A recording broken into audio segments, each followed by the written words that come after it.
Hello, friends. Thank you for joining us. My name's Joel, and this is the O2 Drop.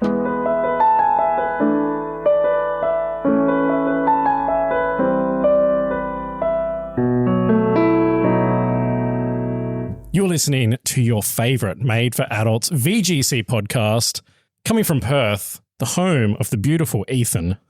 Hello, friends. This is the O2 Drop, home of the Perthiest regional podcast, VGC podcast. I'm Ethan. This is Joel. Are you attempting to do an audition role for the host? We have the angry old gay, Chris. Okay, wow, you don't feel old in there. Why am I? Can I just be the angry gay?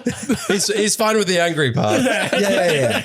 Well, I'm actually just glad you said thank you for joining us at in the intro because we called you out last week's episode. I didn't realize I was doing it, to be honest. So thank you for calling me out. Yeah, and thank you for joining us. Thank you. Yeah. We are also the best. Joel, thanks for joining me. You're welcome, Mark. Speaking of, we have Mark here as well. Yeah, I'm here, I guess. Thank you for joining us. The host of the equipment this evening in his house, on his couch. When was the last time we didn't host it at my house? Probably before we whiskashed Chris. Was it Yeah, my probably. house? When was the last time you weren't hosting equipment, Mark? Pretty small equipment though. Yeah. We also It's amazing what technology can do these days. You can fit a lot into a very small device. We're also the home of the world's best Pokemon nickname cause. We are. For those who don't know, our most infiltratee spy, Daniel Baguli, Hooly Dooly, he infiltrated the Tub Takes stream and managed to get Scooby-Doo, Terrapaghost, Thunderbird, and Thunderbirds registered as the official And names. Eclipse as well, right? I think Eclipse got in there.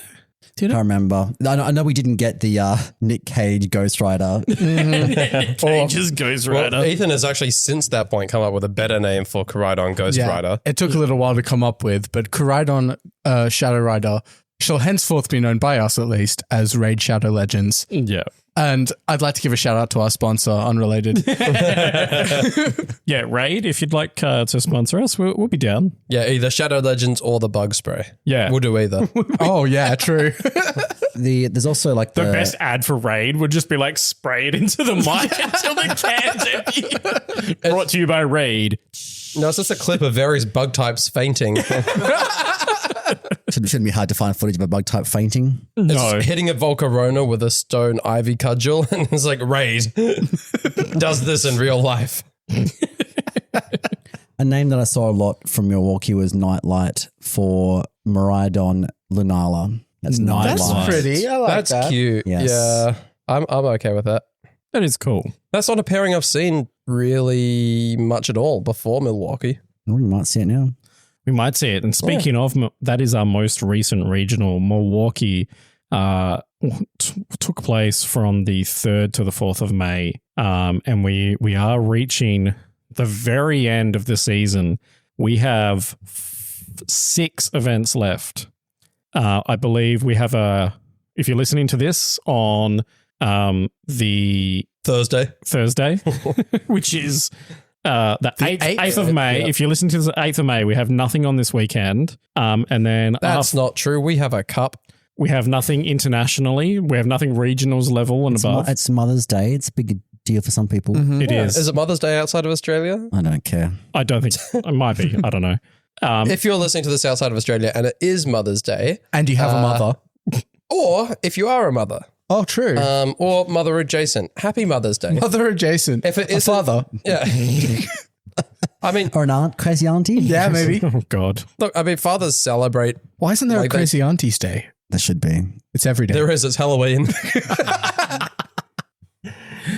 We have nothing. Yeah, weekend of the 10th, 11th. But then on the weekend of the 17th, 18th, we have Utrecht, Santiago, Melbourne, and I'm pretty sure it's the Cape Town special event in South Africa. I hope there's snow wins. Wait, they Utrecht get a again. second They're getting special a event? second special event. Like 3 weeks after the previous one? Yeah. It was very Why are we going to Melbourne? Let's special fly over to kitchen Cape Town. championship. Yeah. Dude, it's a 16-hour flight and it costs like $2,000.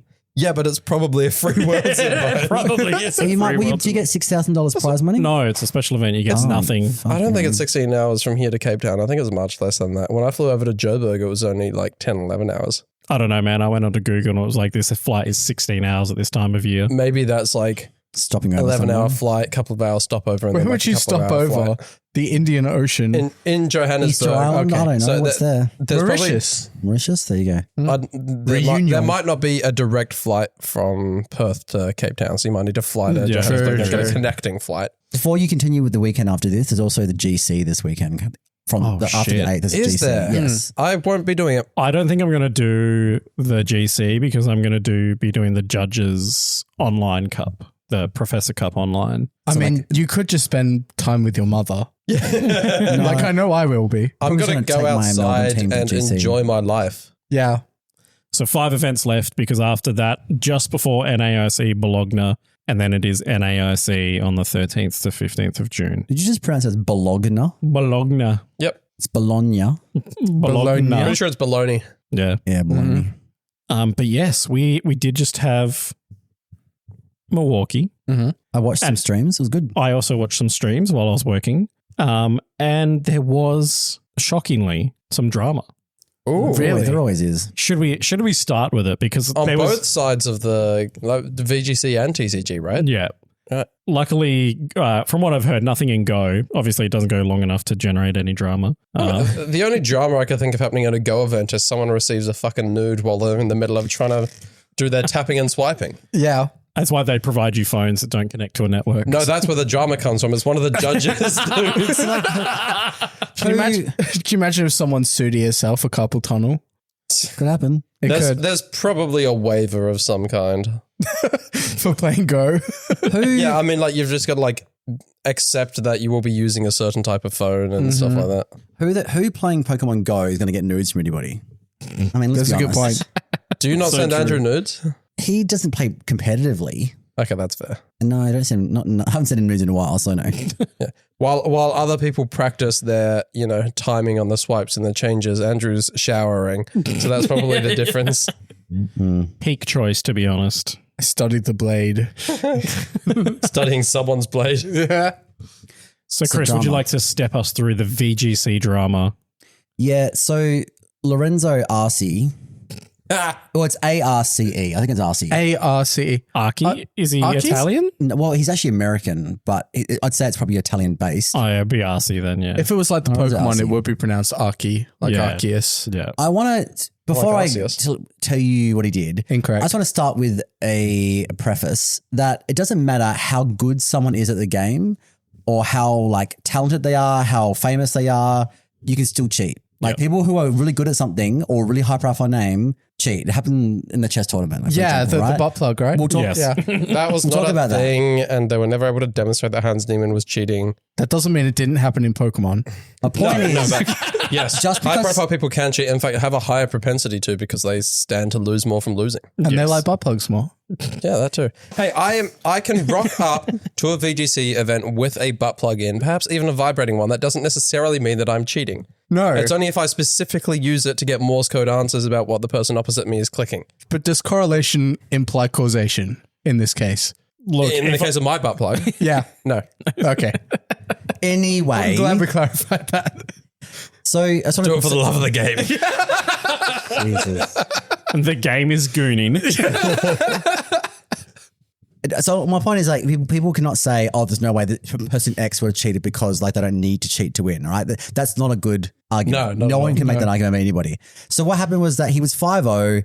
He went on stream against Shiliang Tang, I think it was. Or was it Shohei? Shiliang Tang sounds right from the Shiliang stuff I Tang. saw. All right. And he beat him in three sets. I watched the whole game on stream. It was really good. It was a pretty good game to watch. But the point is that after that game, the decision got reversed because he was 6-0, but it got reversed. Yeah. And he got DQ'd for taking signals from the crowd. Yeah. And that implies that he was getting coaching. And then, so everyone who played against him after from the DQ, got, A wins. retroactive win. Yes. Yeah. Imagine just checking your RK9 and being like, Oh, shit. wait, I thought it was 4-3. Why am I 5-2? Yeah, exactly.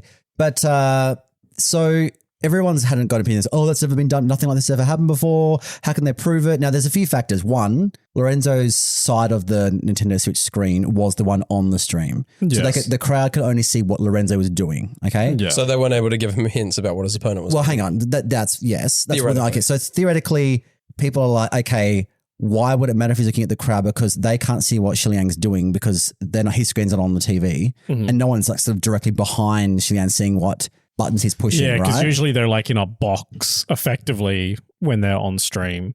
They're like surrounded by dividers. Yeah. Basically. And I know that he's got headphones on, so he can't hear people talking to him in the crowd. Like, I know all those things, okay? The point is this, all right? People who are commenting like this is ridiculous and no way they can prove it. Like, what are the judges are biased and got this like, something sort of campaign against Lorenzo, all that sort of stuff. If you go and actually watch the stream, there is something extremely sus about what Lorenzo was doing. Because if you look at Shiliang, who's just like face into the Switch, like watching the game, only like watching the game. Like if you look at any other stream, all right, sure, people look around the crowd and acknowledge like cheering or whatever, or they occasionally glance up, right? But most people just are locked in. If they make a crazy read or a big play, they might like fist pump to show some personality to the crowd. Lorenzo, I'll tell you what he did, and then I'll get you what your thoughts are. He is literally looking to the right over his shoulder for a majority of the time that he's on stream. So he'll literally be clicking buttons for the turn, and then he's not even watching the battle animations to see like how much damage something does, who goes first. Because like you want to get information, right? What turn order, like, which who's faster than which. If there's a critical hit, if something's like it's like a it's not like Showdown. You don't have a log to go back and read to see what happened. So you don't want to miss what's happening in the game, right? But you're watching the stream and you can see what the battle animations and like everything's resolving, the attack orders and stuff like that. He's just staring at the crowd the whole time. Like it's not 100% of the time. Yeah. But he's continually darting over to the crowd. And then sometimes there's moments where he's kind of like darts over, looks at someone in the crowd, looks back at the screen, then darts back again really quickly to make sort of like double check that he saw the right thing. Yeah. And he's continually looking in the crowd, like more than I've ever seen someone do. Making selections immediately after turning from the crowd. Well, I know that the crowd can't obviously tell him what Shiliang's doing, but they can sort of like, there could be someone in the crowd. That could both be sign language, like someone in the crowd could be telling him what attack to click or something. You know what I mean? Yes. Like it's possible. A bunch of placards that say things like Astral Barrage and Protect and Switch Ogopon. Yeah. Like, or we know which thing to I want to do attack. That sounds fun. I know it'd be difficult to pass on information based on not being able to see the opposing screen, but you can still give them advice. And you can see him nodding at some points, like nodding gestures to the crowd as if like, yeah, got it. I got what you said kind of thing. That's what it looks like. I don't buy it. Like, even if they were doing like sign language or something, how would you like impart enough relevant information? And like, even then, like, I if don't he know, was making man. it, People can have conversations in sign language. that's true. That's true. They can. It is very far-fetched, no pun intended, but it's something, it just looks sus. And other players have come forward like, yeah, I played him round 3. He was looking around the room a lot during our game, but I think it's just what he's like. I think he's just got like ADHD and he can't sort of stop looking around. I that's do a personally valid thing. glance around a lot while I'm playing. Yeah. So like Yeah. once I've locked my moves and I'm waiting for the other person to do it, and usually I tend to be the first one to lock my moves. So I'll kind of be like kind of glancing around, doing the leg jiggle, all that kind of. Yeah. So there's like big name players that are backing Lorenzo, like Jody Azzarelli was furious.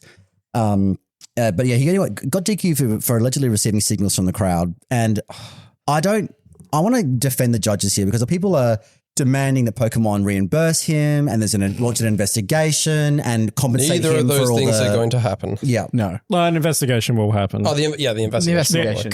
Yeah. This will most likely end up being a judge seminar.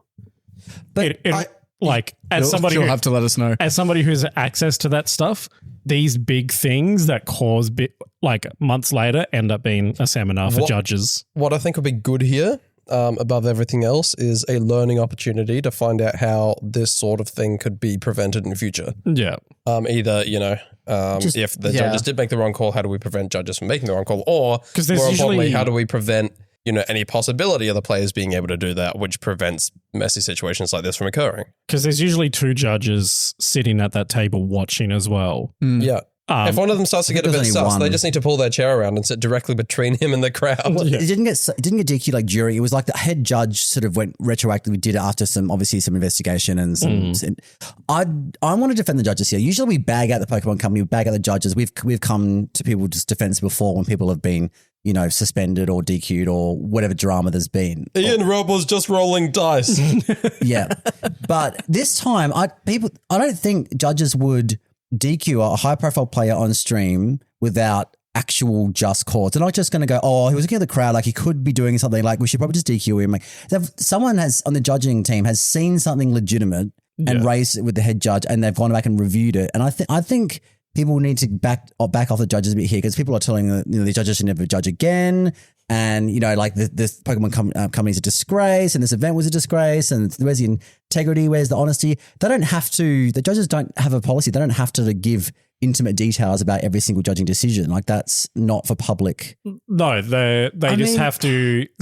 In a case like this where like there could be precedent, you know, I feel like a bit of transparency would not go astray, but like that doesn't mean it'll happen. But yeah, if they are wrong about this, it's a very, very scorched earth thing to commit to. It is. I think the solution is really that, as well as the noise cancelling headphones that they get, they should also be given those eye tracking glasses that people can wear for like and see where they're looking at the crowd. So, they can kind of see exactly what they're looking at. What about what the horses wear? The blinders. Oh, the blinkers. Blinkers. Just wear the blinkers. Put them in shackles while you're at it. Yeah. Like I think I would encourage people to go and look at it's still the stream. This the day one stream. It's still on there, the whole stream, not unedited. You can just watch the whole thing and just watch. I watched his little mini screen with his face the entire time, and I honestly was shocked at how often he was like looking to people in the crowd. Like it was more than he was looking at his Switch, which is, to me is really weird. If you're in a high stakes, you know, trying to make worlds, you know, 5-0 on stream against a really, really good player. Did it look like he was consistently looking in the same place? It's in the same direction, but I can't categorically say he was looking at the same person. You didn't have the tracking glasses, which is why, again, I suggest. He had like 30 plants who all knew sign language in different places in the room. Yes. All of whom giving different advice. He's getting very confused about his game plan. I just quickly, was it his first time being on stream? I think that actually influences a lot. Because I feel like if it was my first time on stream, I'm probably going to keep glancing at my mates. Yeah. Just like holy shit, guys, I made it. I'm on TV. Like if I have like people like, especially, you know, higher profile players that I know are watching me, I'm going to probably keep glancing at them because I'm worried they're judging me and my plays. Exactly. We've never had a live stream in our lives here, so. No, and this is probably going to be a fucking detriment to that as well. This is going to be an argument against stream events. Look, I'm not annoying. I'm not saying we should all just like dogpile on this guy. But it did look really sus, and he probably needs to take a lesson from this and work on his attentiveness to like what he actually comes across as, because not watching the turns pan out is weird. Seems crazy to me. Insanely sus. What kind of team was he running? Oh God, don't ask me that. It was a good team because it was 6-0. I mean, because like Mark was saying before that he often doesn't look at the screen, and I do when the moves are playing out. I mean, but like being the hyper offense player that you are, sometimes you don't need to, because either something's dying or it's not. Yeah, here's some comments on it. All he said was he tweeted saying that he was like shocked and speechless. And that's it. Like that's pretty much what he said. But I think the main thing, the main takeaway here is not necessarily for us to vilify Mr. Archie or whatever his name is. Archie. Archie. Mr. Arse. We are not here to vilify Mr. Arse. But I think it's important that we not dogpile the judges. Yeah. Because they made a judgment call based on some amount of incriminating data. It may be they made the wrong call, but there's a lot of pressure on them to make a call, and they probably made the best call based on the information that was available. He's running Life Orb Entei. Stole my Entei tech. No, see, I'm running Choice Man. That's interesting. He's running Chen Pao Entei, Zamazenta, Miraidon, Farigiraf, Nine Hands. He's looking into the crowd. He's like, what do I do? And the person sign is like, click extreme speed on Entei again. And do the same Sucker thing punch again. Chen Pao. And he's like, okay. I'm glad someone told me that. Yeah, and then TCG, someone got DQ too. Joel? Yeah, I will just say as a judge, I am if someone is tweaking, to put it lightly, they're like looking away from their screen plenty. I'm pretty suspect of that. And I'm going to watch their actions a lot more closely. And we don't know what the judges saw, so I really think people should just wait and see how it plays out. If there's any further information. They're probably not going to. They are not good at the PR side of releasing information about that. There's not going to be a release or anything. I think it's good that there will probably be an investigation or a follow-up of some kind. But we as the community will probably not hear about it. Correct. Which is why we have an insider judge. Yes. We will find the truth. Joel, the hidden cabal of judges, what are they all talking about right now? I've no idea. Doesn't have that's what clearance. he's paid to say. No, because that sort of stuff doesn't, like I said, it usually ends up as like a case study of like this sort of a thing could happen and like here's what happened and here's what we found. But yeah, on the TCG side, a gentleman who goes by @SawJM on X, aka J Medeiros, has posted that I have been wrongly disqualified from the Milwaukee Regional Championship in what felt like a situation that can be handled way different. I'll write on it shortly, but I have no clue what to say right now. I'm speechless. So he has made a video, which I won't play, but in summary, while he played so he's turn 1, he's played Buddy Buddy Poffin, which lets you take 2 under 70 HP cards out of your deck. He's doing his deck search and he likes to order his deck to figure out what's prized. So, which it mind boggles me because I thought you were only allowed 15 seconds to resolve the card effect. You'd have to be doing it very quickly. So usually I don't know what it's like now because I haven't done it in a while, but when I used to judge, basically the first search of the game, you allowed up to 2 minutes. Holy shit. What? Yeah. I've certainly never heard of that rule before. It's probably gone now. I think everything's pretty much 30 seconds now. Like if you're not resolved within 30 seconds. So certainly you shouldn't have time to be able to shuffle, like rearrange all 60 cards in your deck. So look at every because that's what he did. He was putting all the supporters together. Yeah. And so he claims that while he was doing this, very quickly a card fell out and landed near his hand and landed face down next to his hand. And then he completed doing his search. And then essentially either his opponent or a judge was watching and it was like, pause, you're cheating, you're done. Now, if you're spending that time to order your cards, to count your prizes, and you finish looking at your deck and you go, oh, I have 7 cards prized, you probably should have immediately figured out that something has dropped. We were discussing it ended up on his prize pile or ended up on his hand. Okay. So I mean, if the judges or his opponent reacted before he did, yeah. But maybe. So at the conclusion of like searching, right, is when it's happened because it's all happenstance because he's made a video about it and he's like, look, this is my deck. This is how I finished. This is my deck in order of how I did it. So it's like he hasn't shuffled, but so as someone who isn't a card player, he basically searched his whole deck in the 30 seconds or whatever he had, presumably very, very quickly. Yeah. And maybe he fumbled something and dropped it. And then as soon as it happened and the time was up, they went, you did something. Yeah. But did he pick that up as part of his hand or was it called before then? So did he pick up the card? And it's hard to know, right? Because the only thing available is this guy's post. Oh, okay, right. On Twitter. I see. Oh, so we haven't even heard any other side than his own? Yeah. Oh, he fucking did it. Yeah, 100%. We were talking with our friendly Cuck who's here with us this evening. Scott Free, how you doing? I'm good. How about yourself, guys? We're going good. Scott and I were discussing this briefly beforehand, and when you're shuffling cards, you kind of know if something's dropped. Yeah. Like sleeved cards are like, you know if you've dropped a sleeve card like immediately. Yeah. So he claims to have not known that he dropped a sleeve card, and his defense is, if I had have picked up my hand, I would have seen this card, and I would have realized, and I would have not.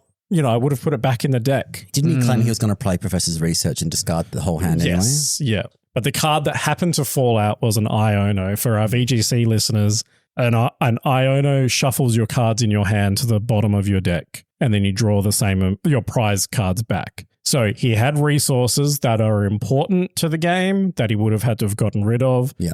So like the happenstance of an Iono falling, like so it's then you can Iono and draw 6, and then not lose any of the cards, not lose any resources. Yeah, so it's very happenstancey. I've had back in the past, I've like shuffled half my deck into the air and like had to pick it all up. Like I've dropped single cards and it's like, oh, like you immediately know.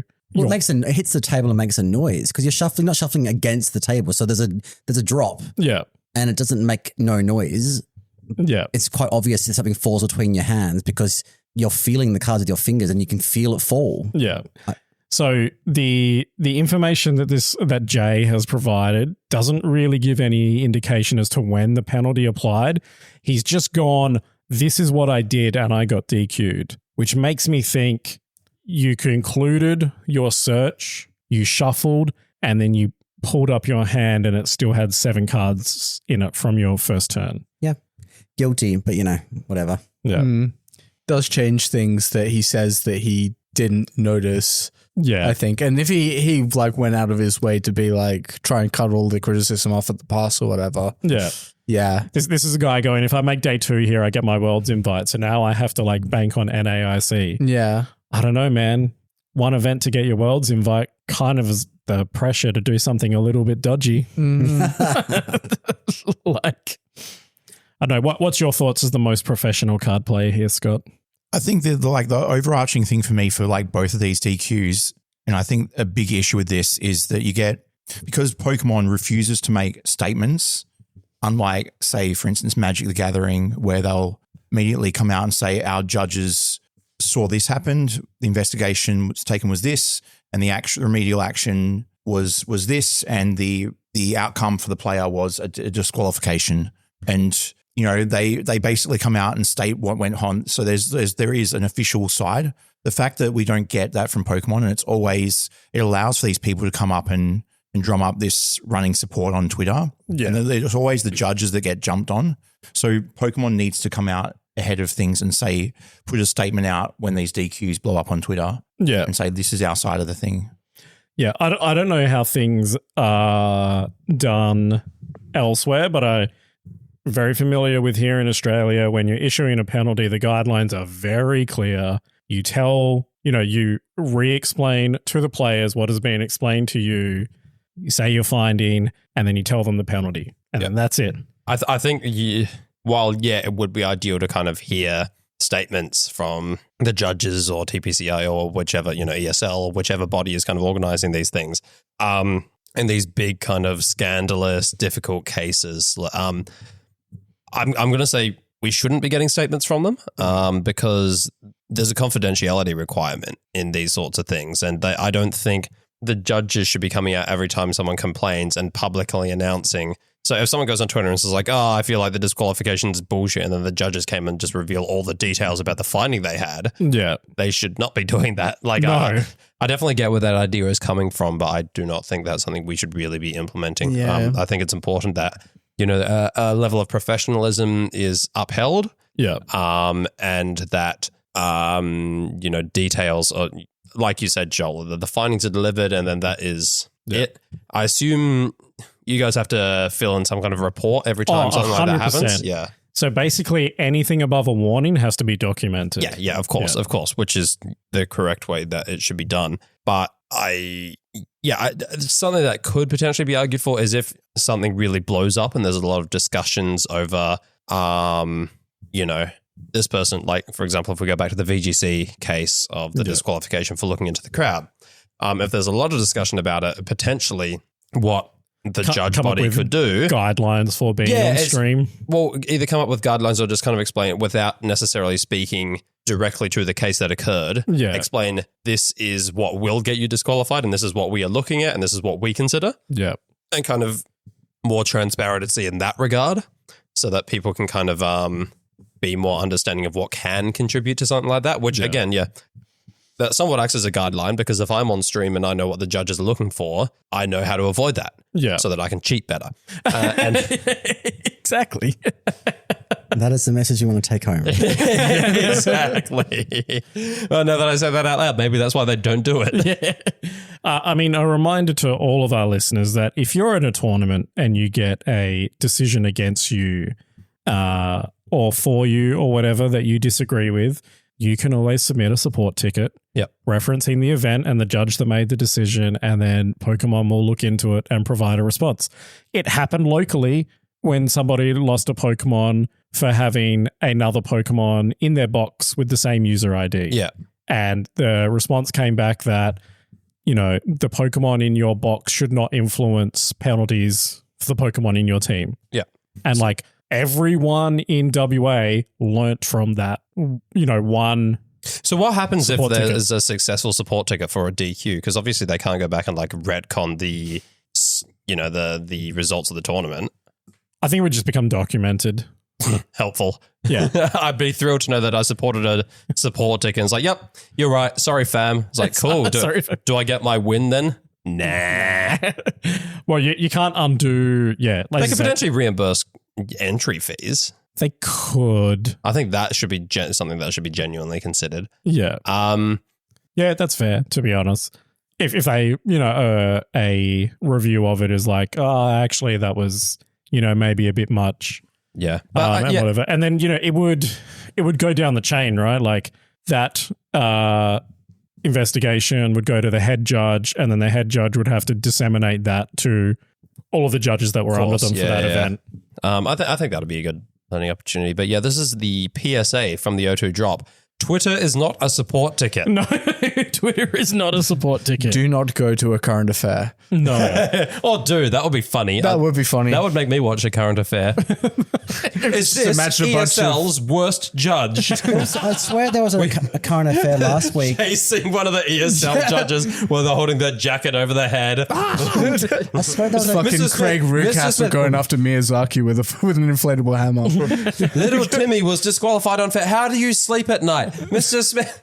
I swear there was something on a current affair last week about a man went to like sell his Moonbryon for $8,000 in a car park. Oh, he got mugged.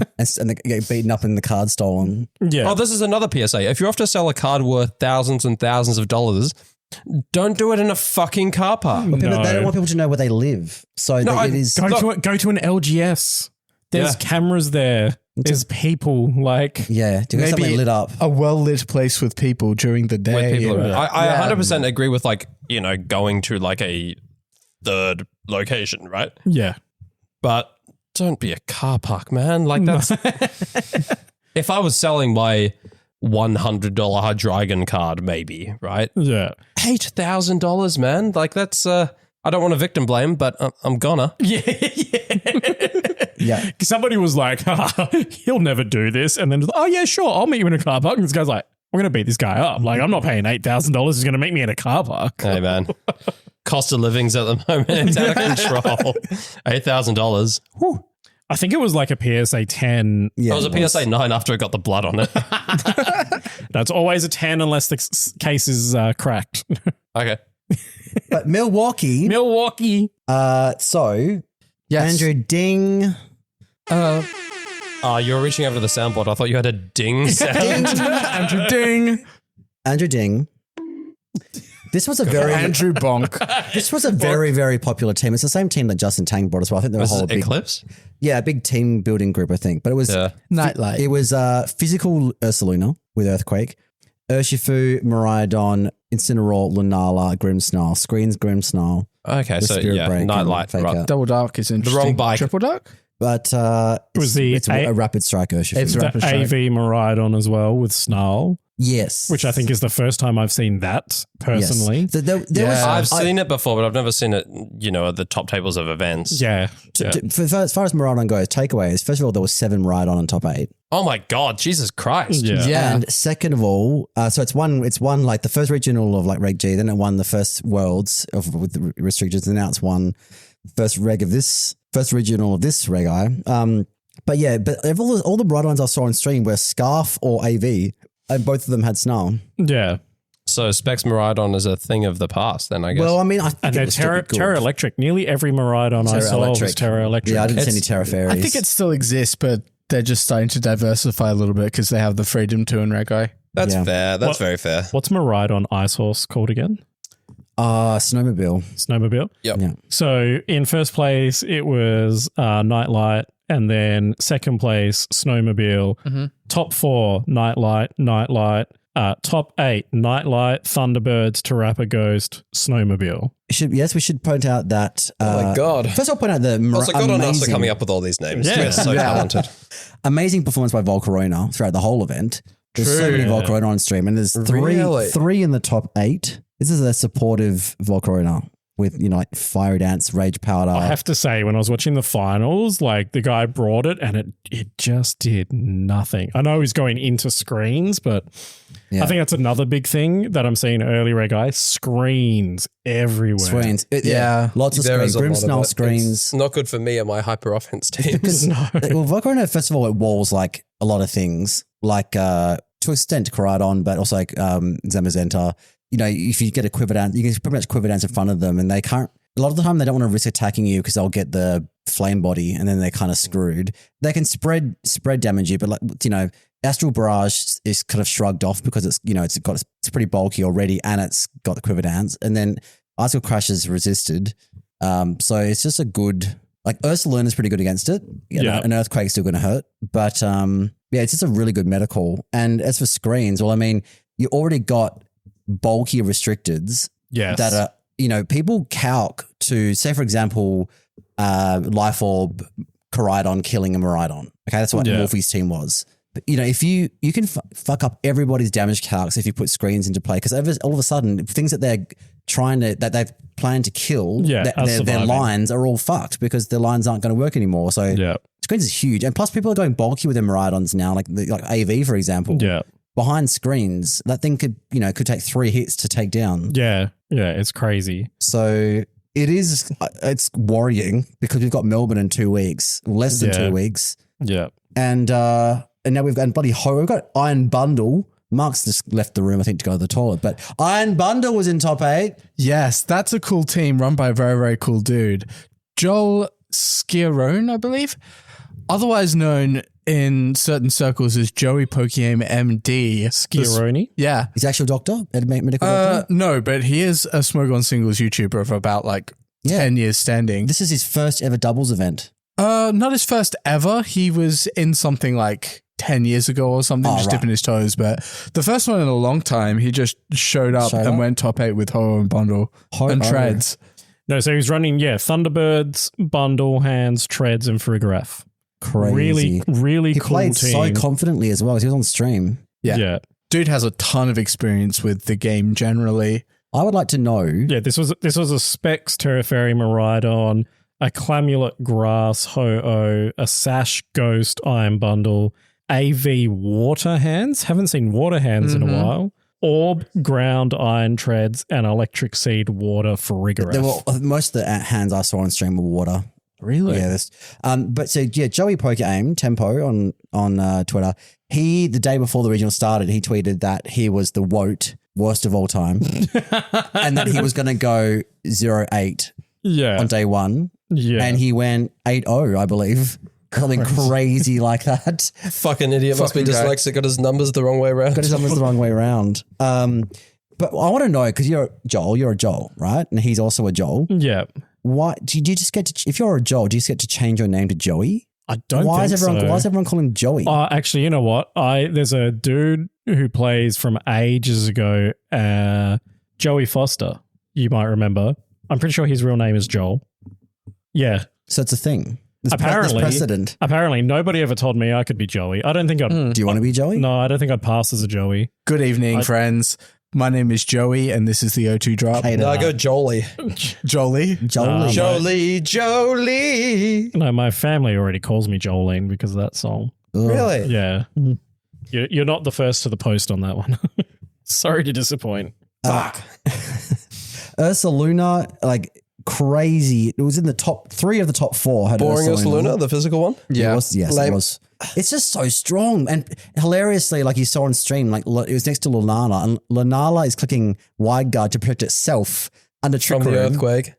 under Trick Room, so that Illusiono's just, killing Miraidon and Iron Hands and all these other electric types. It's just Semi-Room really is just everywhere at the moment. It's a good way to play. It's so strong in Reg I think. Yeah, the Kali Ice Miraidon in particular is just like speed sandwiching with like the slow and the fast. Especially with the Scarf Miraidon. You can't really get around it. I think in our Discord server, which you can gain access to if you wish by supporting this podcast for $3 American per month. That's not very much money at all, Joel. No. Look for us on Twitter /X at the O2drop_VGC. What's the exchange rate? Or go to the O2drop.com. Or the O2drop.com. It'll send you to our subscription page where for as low as $3 American per month or as much as you want, you can support this podcast.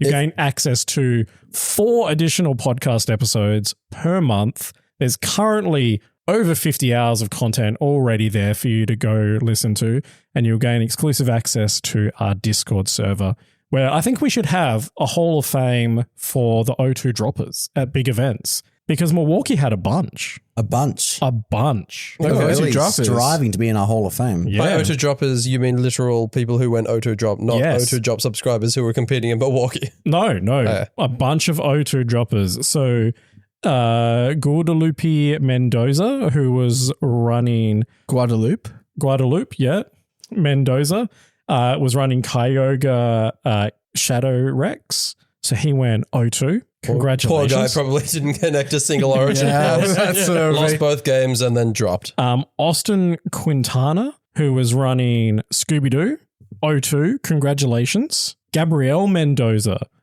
who was running Koraidon Shadow Legends with Don Dozo, went O2. Congratulations. William Chang looks like running an updated version of the Tang Gang team. Interesting. Ice Horse and Kyogre. Okay, yeah. These all sound like dreadful teams. I'm so glad they went O2 drop. Yeah, O2, congratulations. So that was what? 4 O2 droppers Welcome to at the Hall of Milwaukee. Fame. Friends of the show. Odd. Usually you hear about these O2 droppers and they're like Lugia plus base Calyrex, like some ridiculously terrible teams. Well, no restricted at all. Yeah, or no restricted at all. Although usually, actually, those people tend, now that I think about it, tend to go 08. 08. Yeah. They're not there to win. Speaking of, Milwaukee did have one person go 08. Who was it? Jennifer Koski, who ran Anya Jennifer. Skeledirge, Primarina, Miraidon, Teal Mask, Ogerpon, Lunala, and Mudsdale. Please tell me it was pledges. Let's go into the team list. Oh, it was not. Jennifer. She would have won the whole thing if she ran pledges. Yeah. Jennifer. Mudsdale's a cook, to be honest. Stamina Mudsdale? Yeah. I reckon it's cooked. Yes. Stamina, Soft Sand, Mudsdale. Soft Sand. Hello. Yeah. Metronome, Unaware, Skeledirge. Expert Just Belt. spamming George song. Yes. Yeah. I fucking love that. I'm going to cook with that now. Yeah. It sounds really cool, doesn't it? Fun fact about the item Metronome. It sucks. For years and years and years, they were operating under the assumption, on Showdown at least, that it basically kind of just boosted the move successively no matter what happened. Yeah. Turns out that the effect resets if you bank a move into Protect. Oh, yeah. Really? And they didn't actually know about that mechanical interaction for about 10 years after the item was introduced. Okay, so it's even worse than I thought. Yeah. Because it goes up by 0.1, so 10% extra 10%. damage each turn up to 5. Which isn't bad, but it ends up at 1.5, at which point you may as well be running specs because you're clicking the same move over and over anyway. And now it's even worse than that because it's Protector if it fails. Yeah. No, I don't think I am. No. But no, they had to retroactively change 4 gens and it just dropped off the face of the earth. Yeah. Winningest Pokemon at Milwaukee, Miraidon. Alcremie. Oh. 68.42%. Dan would love that. Can we round that up, please? 69%. Nice. Unacceptable! 69%, it's extra Alcremie. It is extra Alcremie. Top placement 56 for Alcremie. Yeah, he sounds like a pretty decorated player. Very. While you're Ethan? Yeah. Boo. Boo. Chris? why are we booing? No idea. Because he made a bad pun. I want to give a shout out to a couple of people, seeing as you shouted out the 08s and the 02s. I'm giving a shout out to Michael Zhang. He ran Ho-Oh, Walking Wake, Toxapex, Rhydon, Comfy, and Koraidon. I saw that team. It's sexy. And I believe he finished top 32. That's ridiculous. Yeah, top 32. What a pile. 20th place. Yeah, that's pretty bloody impressive. Yeah, Rhydon. Sod Stance Rhydon. That's what happens when I accidentally make a typo trying to, this is like, I missed the MI of, and I just typed Rhydon into the. He should have had me Rhydon as well as Rhydon and Koraidon. Yeah. Too many He's dons. like, I wanted a third Rhydon. So congratulations, Michael Zhang. Amazing effort. Also, VJ Sud. That was a cool team. He ran, like base Zacian without the rusted sword. Oh. Yeah. Was he ran clam? Was that the it was an assault vest Zacian base. Assault Versation. Yeah, with Gouging Right. Fire, Cresselia, Trapagos, Zoroark Hisuian, and Ogerpon Wellspring. Wow. That is unhinged. The whole ally switch Cresselia, you son of a bitch. Jesus. That is nasty. And just so much Ho-Oh love. Like Ho-Oh was there was 4 in day 2, including 1 in top 8 and 1 in top 16. Yeah, so Ho-Oh was actually the 7th most common restricted in day 2. I've been saying it was good. 8.4% usage in day 2. And it does seem like Thunderbirds, the Miraidon pairing has been the one that most people have landed on too, which is interesting to me. Yes, yeah. Yeah. Ho-Oh, I've seen it with Miraidon the most. It does. They do cover each other sort of offensively quite well. Yeah. I think you think Koraidon would be good because of like the sun and the Sacred Fire for Ho-Oh, but I mean, yeah, whatever works. I watched, there was a stream, I think it was Joel S or Joey Pokeaim. He on his stream, I think it was game 2, it came down to like a 1v2. It was Ho-Oh versus Miraidon and Lunala, and the Ho-Oh almost won. Nice. It was just tanking hits. It burnt the Lunala, killed the Miraidon, then tried to, and then unfortunately the Lunala was faster and Trick'em had run out. So they were going for the triple protect, trying to stall until the burn damage chipped the Lunala and killed it. Yeah. And failed the third protect. They got a double protect. Yeah. And the crowd was like cheering it on for the triple protect. Yeah. But I mean, like Ho-Oh is so good, it almost beat 2 restricted single-handedly, which is it's crazy. Yeah. Ho-Oh really, It was Terra Grass Ho-Oh. it was one of the, I was not expecting to see it in Red Guy. No, like if I did one at of the mid-tier YouTuber things of trying to build my views by making a tier list, I probably would have been like, I'm predicting Ho-Oh will be D tier. Some people will try to cook with it. It won't see any real play, you know. Also, sorry for my transphobic comments. Yeah. Yeah. I'm not sorry. Another huge takeaway is that Koala, which is what me and Dan are both running at the moment. Koraidon Lunala. Yes. Also known as Eclipse. Yes. So there was, Solar unfortunately, Eclipse. Koala's the official name. So if we're going to accept that Tub Takes made our names official, we have to accept the other names that they made official. Okay, Koala. Kind of double standards. Yeah. Koala, Wolfie took Koala to this Milwaukee Regional. He did make day 2. I think he was 7-1 on day 1. I mean, Koala was 15.9% in day 2 Yeah. of restricted pairs. Was Huge. the highest, like, Miraidon, Snowmobile or whatever they called it. really? Yeah. But the problem with Koala is though, like so many good trainers. I hate calling them trainers. So many good trainers brought it to this event. Yeah. None of them made top 8. It was like no Koala in top 8 at all. So now I'm panicking because that's my team from Melbourne. That's fine. was- One regionals does not, determine a meta It's game. all right. You're Australian. You know But it more will- about koalas than Wolfie It does. will very good point. That's a heavily very good point, influence Ethan. Melbourne. Yeah. Well, I mean, I was kind of hyped to see Terrapaghost make top 8. Yeah. Milwaukee, yeah. that was pretty. I'm looking at the top 4 restricted pairs. So number 1 was Scooby Doo, which for those that don't know is Calyrex, Shadow Rider, and Zamazenta, 12.8%. This is day 1, yeah. This is top 4 restricted pairs, I think, over the whole. You said day 1, yeah. Is it day 1? Yep. Day 2. So yeah, okay. Number 2 is Snowmobile at 12.3. Mm-hmm. Koala number 3 at 11.1, and then what's the name for Shadow Rider and Koraidon? Raid Shadow Legends. Raid Shadow Legends, yeah. Okay, Raid Shadow Legends. This video is sponsored by. 7.4%. So there's no dog water or swordfish or whatever the Yeah. cool kids are calling it. I didn't see any of that at all. Tropico wasn't in the top, but it was there.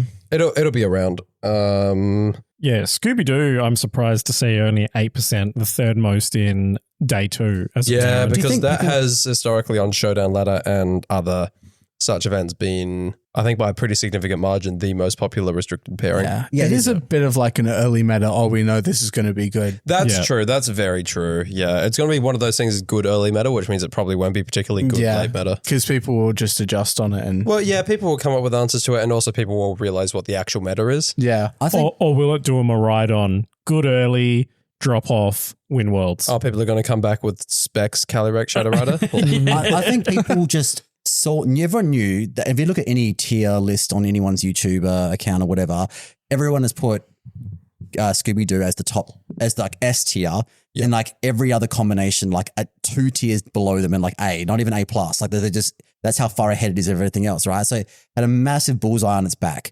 Everyone accounted for this, and everyone brought like Volcarona, like deliberately to beat Scooby-Doo. Everyone brought screens. Everyone brought Trick Room Lanala, Ursulune, things like that. That's like just deliberately countering that team, and it worked. I think you have to be prepared to come up against Calyrex Zamazenta, partially because, it's so prevalent, but it's also one of those teams where if you don't have an answer to it, you're fucked. Yeah. Fucked. Like even if it doesn't show up much, like the first couple of rounds on the bottom tables, like and ruin your day. People are like, you know what? I'm sick and tired of speed tying everything. I'm just going to put a fucking choice scarf on my Maridon. Give it snarl and volt switch and watch me go, daddy. I just think that's a really good idea. I mentioned this last week. 135 speed is not enough. You need to be prepared to be outsped by things if you're running one of the 135 speed. Yeah. And also just, like you said, to lose a bunch of speed ties. Yeah. So it was. I'm shocked that there was this much. I thought, because I've been playing on ladder a lot, I've been watching the Victory Road results for the VR tours. I thought that Reg I, like week 1, would be kind of just what everyone else had already been playing around with the last few weeks. And I thought we already had a kind of like what it was going to be figured out. Milwaukee's just like turned everything on its head. Like 2 weeks before Melbourne, I'm like, fuck, I don't know nothing. It is pretty wild. My favorite little tidbit, best one-off in Milwaukee was Rapombi. Rapombi did better than the Toxapex did, or was that 2 Toxapex? We'll find Toxapex. Rapombi did went 5-3, came 199th, and then the best low usage, so usage under 10 Pokemon, actually went to Iron Crown. So Iron Crown made 4 appearances. Mm-hmm. Went 2014 in total, and its best finish was 11th. Toxapex also had 4, but its best finish was 20th. God. So what is Toxapex doing exactly? Wide guard, pissing everybody off. Spreads poison. Wide guard, baneful bunkers. Honestly, just if you say wide guard, it's like, okay, it's going to see playing Reg I. That's the typing. We're going to see so many different wide guarders pop up. It's also, so it was the one that did Michael Zhang's one was Rocky Helmet, Terra Dark, Regenerator, Wide Guard, Toxic, Baneful Bunker, Haze. Disgusting. I mean, Haze could come in handy against, I didn't see anything doing Calm Mana, Nasty Plot or anything, but Zamazenta gets boosts. There's things that Haze would come in handy against. I guess the Wheezing Dondozo team, which I didn't see do well, but I mean, that's still a threat on ladder. Yeah. The villain team with Calyrex Shadow, Chiyu, Dondozo, Tatsugiri, whatever the other 2 things are. Yeah. I don't know. Toxapex is interesting to me. I'll be curious to see if it picks up at all. Because, I mean, basically forever, it's always been very much a singles mon. I think it'll be a flash. Very strong and oppressive in singles, not really a thing in doubles. I think it's one of those things you have to use really well as well, right? Like, yeah, I mean, you have to this is the situation I have this Pokemon that for. Is not doing anything against opposing poison types. No. Like literally, 2 of its moves poison things, then Wide Guard and Haze. Obviously it's don't bring this to every matchup type deal. Yeah. Yeah. Well, if they don't have a Mungus or whatever, I'd like to get rid of, that's a Toxic, isn't it? It's not poison, it's not Toxic Spike, so that doesn't matter. Yeah. I don't know, it's a bulkier meta than I thought it would be. And Toxapex thrives in those slow, bulky metas. Yeah. Yeah, I mean, Toxic kind of helps install mirrors. Yeah, I mean, the meta has become quite slow quite quickly, which is very different to how it usually is. Usually metas start very fast and they slow down as people figure out matchups. But I'm very much hoping that the meta starts to speed up again. I know you like hyper offense. I find bulky teams with screens and everything so tedious to play get the against. critical hit. Works. Whenever I try and run screens, I get crit through it. So. I will say this did happen in Regulation C. That format started slow and then sped up. Yes, it did, didn't it? So maybe we'll see that again. Wo Chien was like dominant when Reg C started, and by the end of it, you wouldn't dare touch Wo Chien. Fisher always hits. People after a while were just like, wait a second, this sucks. I have to play hour-long rounds every time I play. I don't want to do that. Yeah, no, not just that. They were playing Wo Chien. It's like, wait, this Pokemon's garbage. Seeing as you hate screens so much, Mark, is this an opportunity for you to resurrect the old beloved Scope Lens Hydreigon? Ooh. Nah, fam. Scope Lens Miraidon. Sure. Oh, yeah. Does he have focus energy? No, but you can Dragon Energy it with... you can Dragon Cheer it, yes. Dragon Cheer it, yeah. And then you run Draco Meteor and Overheat. Yes. Draco Meteor, Overheat, Volt Switch or Electro Drift and Dazzling Stop giving away all the Melbourne tech. I did immediately see people respond to the top 8 of Milwaukee with time to build Crit Miraidon. Was like an immediate response that I saw on Twitter. Also to like add to that as well, there's actually a lot more moves than you think that remove screens. Psychic Fangs being sort of like an underutilized one, but so many things at Psychic Fangs. I think I was going to there's Brick Break as well. Chen Pao gets it, Entei gets it, like Farigarath gets it. Brick Break it's got a ton of distribution. Like Psychic Fangs too. Yeah. So like, don't be surprised if we see those sorts of moves kind of get slapped on a 4th slot somewhere. Yeah, it was my goat for the last GC where I was running the slow Kyogre. It was like you have Farigarath on your team to like Psychic Fangs the fucking screen straight away so that your Kyogre gets still fucking busted out. You know what? I'm just thinking, I'm cooking at the moment in my head. I'm thinking about side Dragon Cheer into Koraidon, loaded dice scale shot. You're not going to be at a 100% crit rate, but it's 50% half. crit rate. Yeah, 50% crit rate means on average you're critting 2 of your 4. So what's clicking Dragon Cheer in this sscenario? Sceptile is probably one of the fastest. No, I'd say probably Lazzle Dazzle, Roaring Moon, because you get the speed boost from being true. Sceptile, E-Seed, a Koraidon. Oh, on Koraidon. Ooh. I don't like Double Dragon as a lead. Yeah, Roaring Moon Koraidon does kind of fade to any kind of Dazzling Gleam. You can run an Unburden Sceptile if you can give it an item that gets used. Well, again, Electric Seed works with Miraidon, but in Sun. Give me a second. Yeah. I wonder if there's Chlorophyll Dragon Cheers. There might be. I'm also just checking which other Protomons get Dragon Cheer, if any. You want to hear another Haggard cooking idea? Yes. You know what else breaks screens besides Brick Break and Psychic Fangs? Hold on. I know. I've got to kick myself. It's not tidy up, is it? Raging Bull. Yes. Oh, Taurus. Yes, it does.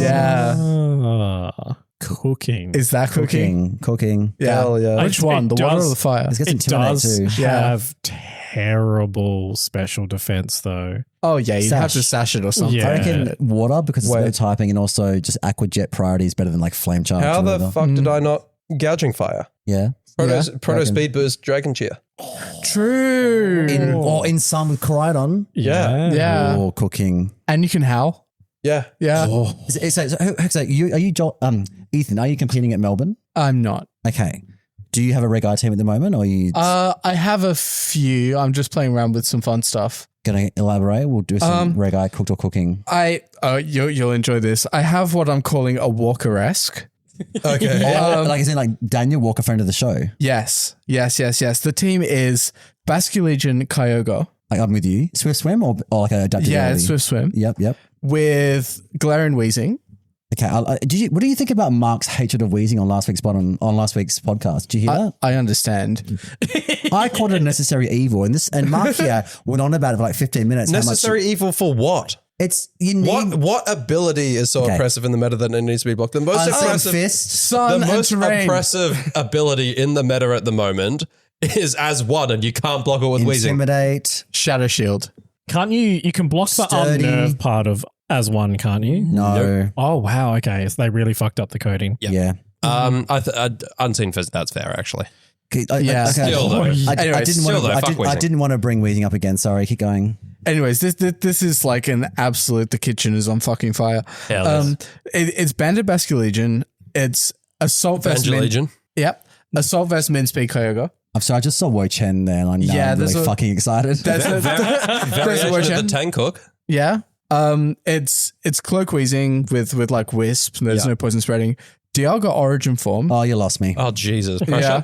Slow. It's pressure because there's an Indeedee as well. It has Heal Pulse, the Witch, and it has Pollen Path. Is it like one speed higher than Kyogre, that old chestnut? Ooh. Like the Wo Chen? Yeah. So I'm doing the Tang thing as well. Thing. Yeah. And like the Indeedee can do the same. So it's like the fun play is to like lead Basculage and Kyogre into Koraidon and then do like the chef thing, the Mangrisma thing where you switch the Basculage back into Wheezing. Okay. And you just get a fat spout off. Like on the Koraidon switch. I like this team. I have no complaints really. I mean, I think Dialga Origin, you're making yourself a lot of extra hard work there. So what is I feel like Lord Nala would be a better pick. Apart from pressure, what's it actually doing? Well, it's setting Trick Room for itself. That's what Nala can do. But but Dragon Pulse and Flash Cannon is actually pretty decent in terms of type coverage, and Dragon Steel is a good defensive type too. That's fair. Because I was going to say, if you want pressure, Eternatus. Oh. Dun, dun, dun. Or Giratina. Mewtwo. You've got the Indeedee. Please, no, God, Mewtwo needs something else, doesn't it? please stop. It needs Psychic Terrain, Psychic does. Surge. It does. Yeah. Surge. Oh, Would Psychic that be Surge on too Mewtwo? strong? No. No, No, of course it wouldn't. Rhydon sets its own terrain. Yeah. Yeah, no, that, yeah. I think it'll be I rate fine. it. Yeah, I had a lot of fun with that. But yeah, this I think team it would is still be not even that good, probably. I would love a rework of like Gen 6 and back. Of like every Pokemon. Well, Every especially single legendaries. Especially Gen 2. Okay. So I agree with you there. Rework on the Gen 3 legendaries. Yes. Their spread moves don't fucking miss. Yes. Yes, and It's like when Glacial Lance and Astral Barrage exist, Origin Pulse and Precipice Blades should be allowed to, or at least be like 95% accurate. Right? Yeah. Or just give us better gravity setters. Are we making Lugia water type while we're at it? Yeah, I reckon. Water Dragon, because it's not a bird. I would like to see it be I would like to see it be water psychic. I could see it. Yes. You know what? Yes. They'd have to change the anime. Oh, is it because it's swimming, not flying? Is that the argument? So Yeah, what 'cause do it's you do then? swimming. Change Aeroblast to a water type move? Bubble blast. Hydroblast. Bubble blast. French yeah. Starmie blast. Yeah, it I could be don't water. hate it because it's just a better Hydro I was pump, thinking basically. Starmie Yeah. too, like Mega Starmie, except instead of having Bayonetta legs, it's got Yowie hands. Sure. God damn. Yeah, Mewtwo I think definitely needs a new ability. I can't even remember what Mew has. Telepathies? It's Synchronize, I unnerve and think. pressure. Unnerve and Oh, pressure. you know what Mewtwo needs? It needs the Surge Surfer equivalent on Psychic Terrain. So Indeedee comes in, Oh my God. and then Mewtwo is suddenly twice as fast. Yes. I think even if you just gave it Psychic Hyperdrive. Surge, just give it Psychic Surge and a Choice Scarf, and then you've got like expanding Force Scarf Mewtwo in its own terrain. But It's I epic. feel like if it gets a different other ability that helps it to benefit, because you kind of want to stick something like that next to a helping hand user anyway. Yeah. In which Just case, then it stick it may next to as well something be else. Indeedee, and you're already getting the Psychic Stick it next Surge. to a Chi-Yu. How's it going to set Yeah. itself apart from Calyrex though? Calyrex can't set Well, if terrain. it's setting its own terrain, Yeah, that's the only way. I think that's what people are saying. That I've way you definitely can seen run a friend of the fucking show, both. Moxie Boosted, Yeah. recommend that, and I think I 100% agree with it. But it needs something that isn't pressure or unnerve. Yeah. Mm-hmm. What would you do to Ho-Oh? I feel like Ho-Oh is pretty good with regenerating. Ho-Oh's Yeah. doing well. It doesn't need to be touched. Yeah. right? Yeah. If It it's could like use with a slightly deeper offensive move pool. Like at the moment, Yeah. it's just using stabs, and Miraidon just laughs at it. Hot take. That's Hot fair. take. Give Lugia and Ho-Oh wide guard. It looks to me. It looks like I reckon they should learn it. Yeah. he's got the the hands love for of it. Jesus. No, thank Yes, you. yes. I mean, Imagine. Absolutely fucking We probably not. don't need more legendaries that have wide Nah, guard. do it. No. Yeah, we don't. What do it? Lunala is Burn. plenty by itself. I understand Lunala, what you're Zamazenta. saying though, because they Have big protective wings. big protective wings. Well, Ho-Oh has big protective wings, Flaps. and Lugia has big protective hands. Yes. Yeah, Yeah. yeah. you just want to be Groudon, held. Precipice definitely needs to be 100%. Yes. Yeah. Or buff the damage. Or buff the damage. Yes. I don't care how much damage it does. If the accuracy stays at 85%, that's always going to be shit. You need it's the accuracy is the That's fair, issue. actually, yeah. Ground coverage is like you saw what Ursaluna did this weekend. Yes. Like ground coverage right now is amazing. You just need someone. Poor Jordan Lamb, friend of the show, with his great task on Saturday. It didn't do great. Pun intended. Oh. But the concept is correct. He was right with the typing. Yeah. He just needs to pick a better Pokemon. Yeah.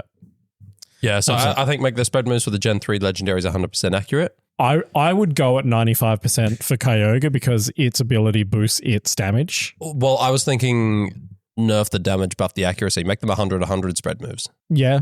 Yeah. Yeah. Yeah. That sets it apart a bit more from Water Spout too. Yeah, 100%. It still gives you an incentive to run both. Yeah. Like I absolutely would because I'm a greedy HO slut. And I love cute Swissful users, so I love a rain team. Yeah. Gen 4? I'd love to see Rayquaza get like a wind-based ability. Like, is it like Wind Rider or something? Sets Tailwind on switching. No, not like Sets Tailwind, but like Wind Rider or something like that. That'd be cool. Where if it's in Tailwind, it gets the attack boost. That could be crazy. I like it. And though. immunity I'm not to wind against it. moves. And immunity to wind. That would keep us safe from icy wind. It would, yeah. Yeah. Okay, yeah, I like it. I dig it. Is Blizzard a wind move? I think it is, yeah. I'm into Blizzard. That's pretty good. It is. It's immune Pretty to good. Heat So, wave. More hate which to Cure and isn't White. super It doesn't matter relevant, because but- it's well, a I mean, if it's dragon. running physical, it means it's not any chance of getting burned. Yeah, from those things, yeah. It's immune to Bleakwind Storm and then Wild Bolt, Springtide, all of those. Is this Rayquaza? Yeah. Yeah. Well, just Wind Rider in general. I mean, as it stands at the moment, it's mostly like an E-speed spammer, and people are just being like, why use that when you can just use D9 But Yeah, like I the thing think- with Wind Rider is like the attack boost persists after Tailwind. So like E-speed definitely still has a use case. Yeah. Oh yeah, 100%. That's interesting. That would be cool. Just side Hurricane your own Rayquaza to give it an attack boost. Yeah. That'd be cool. We're not going to go through and retcon every single legendary, are we? No, we are. Gen 4. What's next? Oh my Gen 4. God. So you don't really care about Reshi, Zek, and Kyurem because they just become black Kyurem and white Kyurem. No, but how do we anyway. fix those? So they have the mold breaker equivalent, don't they? They do. Their speed That's on stats are a bit shit. the Mobbreaker equivalent is on the move, isn't it? Oh, no, never mind. I'm It thinking is. of the No, Gen 7 it's ones. the Yeah, it is. abilities. Yeah. I mean, the main Turbo thing with Blaze those and Terra Volt. Yeah. Yes. The main thing with those two mons is that there are just better options, to be honest. Like, I feel like AV Reshiram could have some sort of use case in there, but like people are using Ho-Oh in much the same way as a Fat Fire. So Yeah, it's like- exactly. And Zekrom is just Miraidon at home. So I think those two are always going to be shit, but I think there's an argument to be made that, if we're going and doing these retcon buffs, that I think Kyurem Black and Kyurem White could do with one. yeah, And I wonder if maybe weather and terrain would be... I think if they got better weather and terrain setters next to them. So if you had something that was a better snow setter, that's like not frail and slow. And if you had something that was a better electric terrain setter other than Pincurchin. bring us back Vanillux. Hear me out. Let me cook. Slush Rush on Kyurem White. Yeah. No thanks. Choice specs, Terra, Ice, Double Speed, Blizzard, baby. Oh my God. I feel like they could probably... Actually, no, give it Serene Grace and a scarf and make it freeze fucking How should I everything. feel? Jeez. Oh, Jesus. They could potentially do with better like stat distribution, right? Oh, yeah. I don't think they're going to change stats. yeah, Kyurem White is a awkward speed stat. They better not touch its special attack because it's perfect just the way it is. 170. Yeah, Kyurem White is 170 special attack, 95 speed, and Yeah. Black Kyurem is 170 and 95 as well. It's just awkward. They're at awkward speed. I think that's the only reason they're not getting played at the moment. Yeah. People try to make Kyurem White work, but you can't without Hail. And like you said, Chris, either Yeah. you've got to like spend a turn clicking Hail on a Tornadus or similar, or you have to run a ridiculously suboptimal Pokemon in your team. And everybody is running weather right now. So That too, yeah. Your Hail's not even going to persist. Or sorry, your Snow is not even going to persist. And then I think Black Kyurem kind of suffers from a fairly shallow move pool. Not even. It's just it has everything it needs. Like it's got Fusion Fair Physical and dragons Earth have Power. an awkward attack Kieran Black, yeah. Yeah, because like it's either Outrage or Dragon Claw, and they both have serious detriments. My favorite set for Kieran Black has still got to be Loaded Dice with Scale Shot and Icicle Spear. Yeah. But even point, with that, the issue is like just run back Excalibur. Yeah, you're right. I mean, you can't if you're running one of your restricteds as a single target, high damage output physical attacker. It needs to be very, very, very good at doing that. Zacian sees some play because it gets like, the +1, it's got a really good attack stat and a really good speed stat. And a great typing. And a fantastic typing. Yeah. So like it's very good at doing that, therefore it gets run, but the bar is insanely high. Yeah. Same thing with Koraidon, right? Yeah. Well, Koraidon also provides other utility, right? Like it's a weather setter. It gets 1.3 attack in Sun because of the Aracalcon Pulse. It's got ways to boost its own speed. I mean, I guess Scale Shot Curum does as well, but it's like you said, Ethan, it's just doing what a non-restricted could basically do the same thing for. Yeah. I think that's the issue with it. So I think it also needs Slush Rush, and then we're laughing. Yeah, we are. Okay. not as. I mean, it could be funny. We could test it out. Give us like a beta of a game. Or the other thing I thought is if you run them in like, they get a boost from so Curum Black gets a boost from Electric Terrain and Curum White gets a boost from Sun. Yeah. That'd be kind of counterintuitive, I guess, but it would be. Because they're like a fire type and an electric type, but that's not actually reflected in their typing. Surge Surfer Zekrom. Hell yes. Yeah, okay. The other thing I wondered as well is give it something like Bombardier, where its ability gives it a third stab. Yes, actually, yeah. It's not going to fix the Downwise fight. Not going to fix the stats though. Like it's still too slow. No, yeah, it'd be a bit awkward, but at least it'd be like if nothing else, a flavor improvement, right? Yeah, flavor. Make Terravolt and the other one that I said, Turbo Blaze, make them Mold Breaker, but also with a third stab.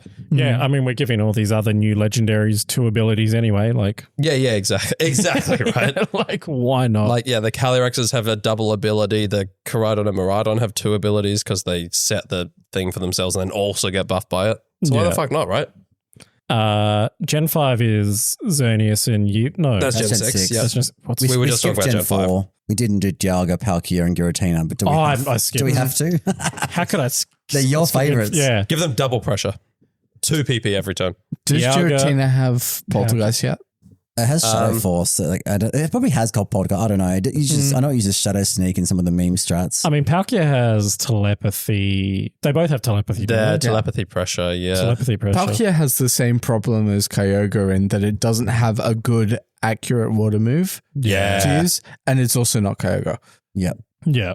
I get annoyed by this. I really think like Spatial Rend should have been a water type move, and then it's got Draco Meteor. Yeah. Roar of Time's a shit move.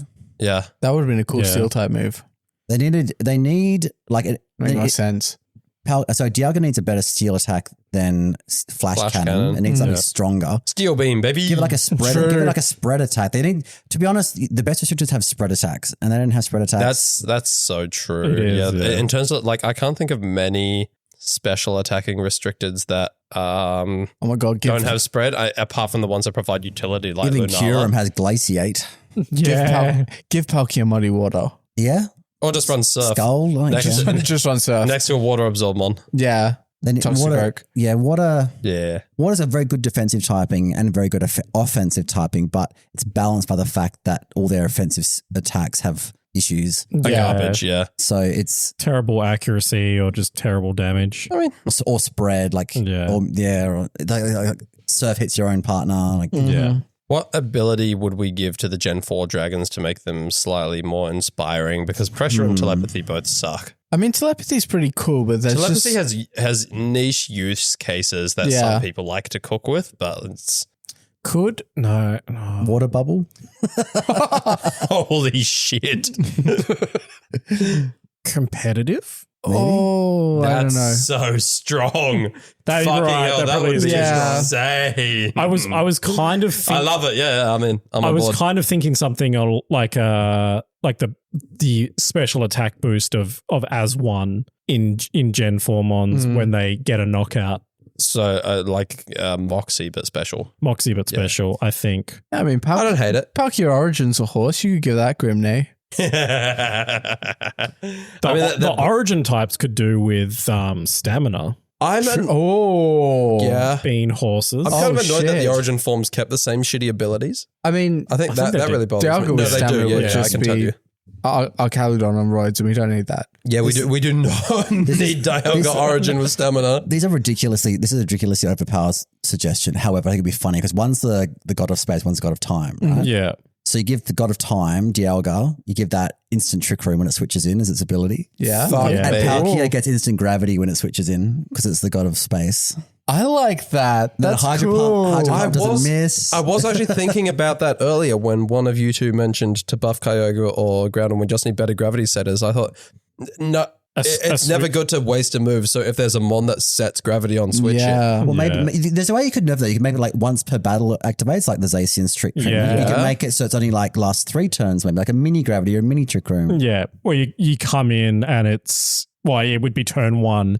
So instead of having 5 turns, because like you get turn 0 almost. Yeah. You come in and it's turn 1, so there's only 3 more turns that it can be Trick Room. I love the idea so much. I think it's very thematic. I think it kind of lends Could break a lot the game. That's fucked up. Yeah. That is so insanely broken. I don't know where to begin. The gravity one I love. I Gravity think it's a really would be good balanced idea. enough, I think. that's balanced. Yeah. But instant Trick Room, because you could like switch, like have turn 3 or like whatever turn. Yeah, switch. You could have just like ended up with a Torkoal in, like your mon gets taken out, Torkoal comes in, Specs Terrify, blah, blah, blah. You just kind of like switch in Dialga and instant Trick Room. Yeah. If it works on the lead, you could just literally lead Torkoal Dialga and win. Yeah. No, they lead wide guard. It would have to be balanced by, like a once-off activation. Yeah. I think that would be really cool though. Yeah, when it switches out, Trick Room turns off again. It wouldn't be Dialga. It wouldn't be Dialga benefiting it from though, because it's got like such a shitty offensive sort of attacks. It would be the partners that would be abusing it, which is hilarious. Yeah, but there's a reason that Trick Room is at -7 priority, and that's because it needs to be very difficult to set up. Otherwise, unless you're the god of time, far too oppressive. Do you remember that Rioli stack attacker strat that people used to run with the max guard? Yeah, I used to run it with Hatterin. Copycat. Yeah. I finished Series 14 in Sword and Shield with like that. But the thing about that is good shit. It's so fucked. It just required so much commitment that it was balanced, right? First, you had to run a fucking Riolu on your team. Yeah. You had to spend the entire first turn doing the Trick Room. So it was like you burn through a turn of your Dynamax. You copycat if you can without getting fucked over by like an opposing quick attack or sucker punch or something, which just kills the strat dead. And then you've got 2 turns left of your Dynamax and potentially a 1 HP Riolu left on the field if it survived. And you've got to try to make something with that. Like it was fun and it was decently strong, but it's like there was so much that you had to do to get it off and so much of a disadvantage you had to set yourself on. Yeah. As opposed to imagine instead of having to do all of that, click the switch button. Yeah. Now I know for me that's a lot of effort because I never do that. But for most players, that's just next level nutty. But I like the idea. I do like the idea. Give Giratina Shadow Tag. Yep, solved, done. It makes sense. You know what? It does, yeah. Yeah. I don't think that's like that overpowered either. It's not that strong. Yeah, it's strong, but it's not cracked. If it was just on like altered form, that would be. Which one's altered form? Is that the fat one? Yeah. The fatty, frumpy caterpillar. Yeah. I do love the caterpillar form. The cool one, I think, levitates enough of a niche to keep. Yeah, that's fair. Now they are all immune to Earthquake. Well, their own Earthquake. Gen 6 doesn't need anything. No, none of them are the rest. Zygarde? We just need Xerneas and Yveltal, what to be the new honest. Zygarde gets in ZA. Yeah.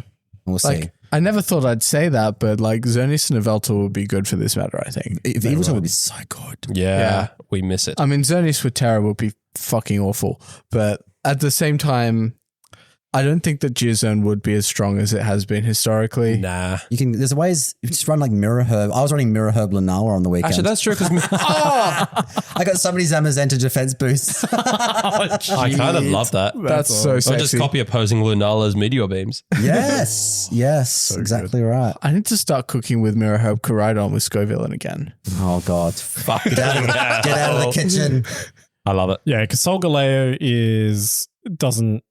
it's like immune to stat drops. changes. Yeah. Clear body. Yeah. Well, And Full Metal Body is the name of the Yeah, ability. Full Metal but Body. Clear Body. Lunala has Shadow Shield. They're both perfect. They're They're great. fine. Yeah, Sol Galeo is incredibly strong right now.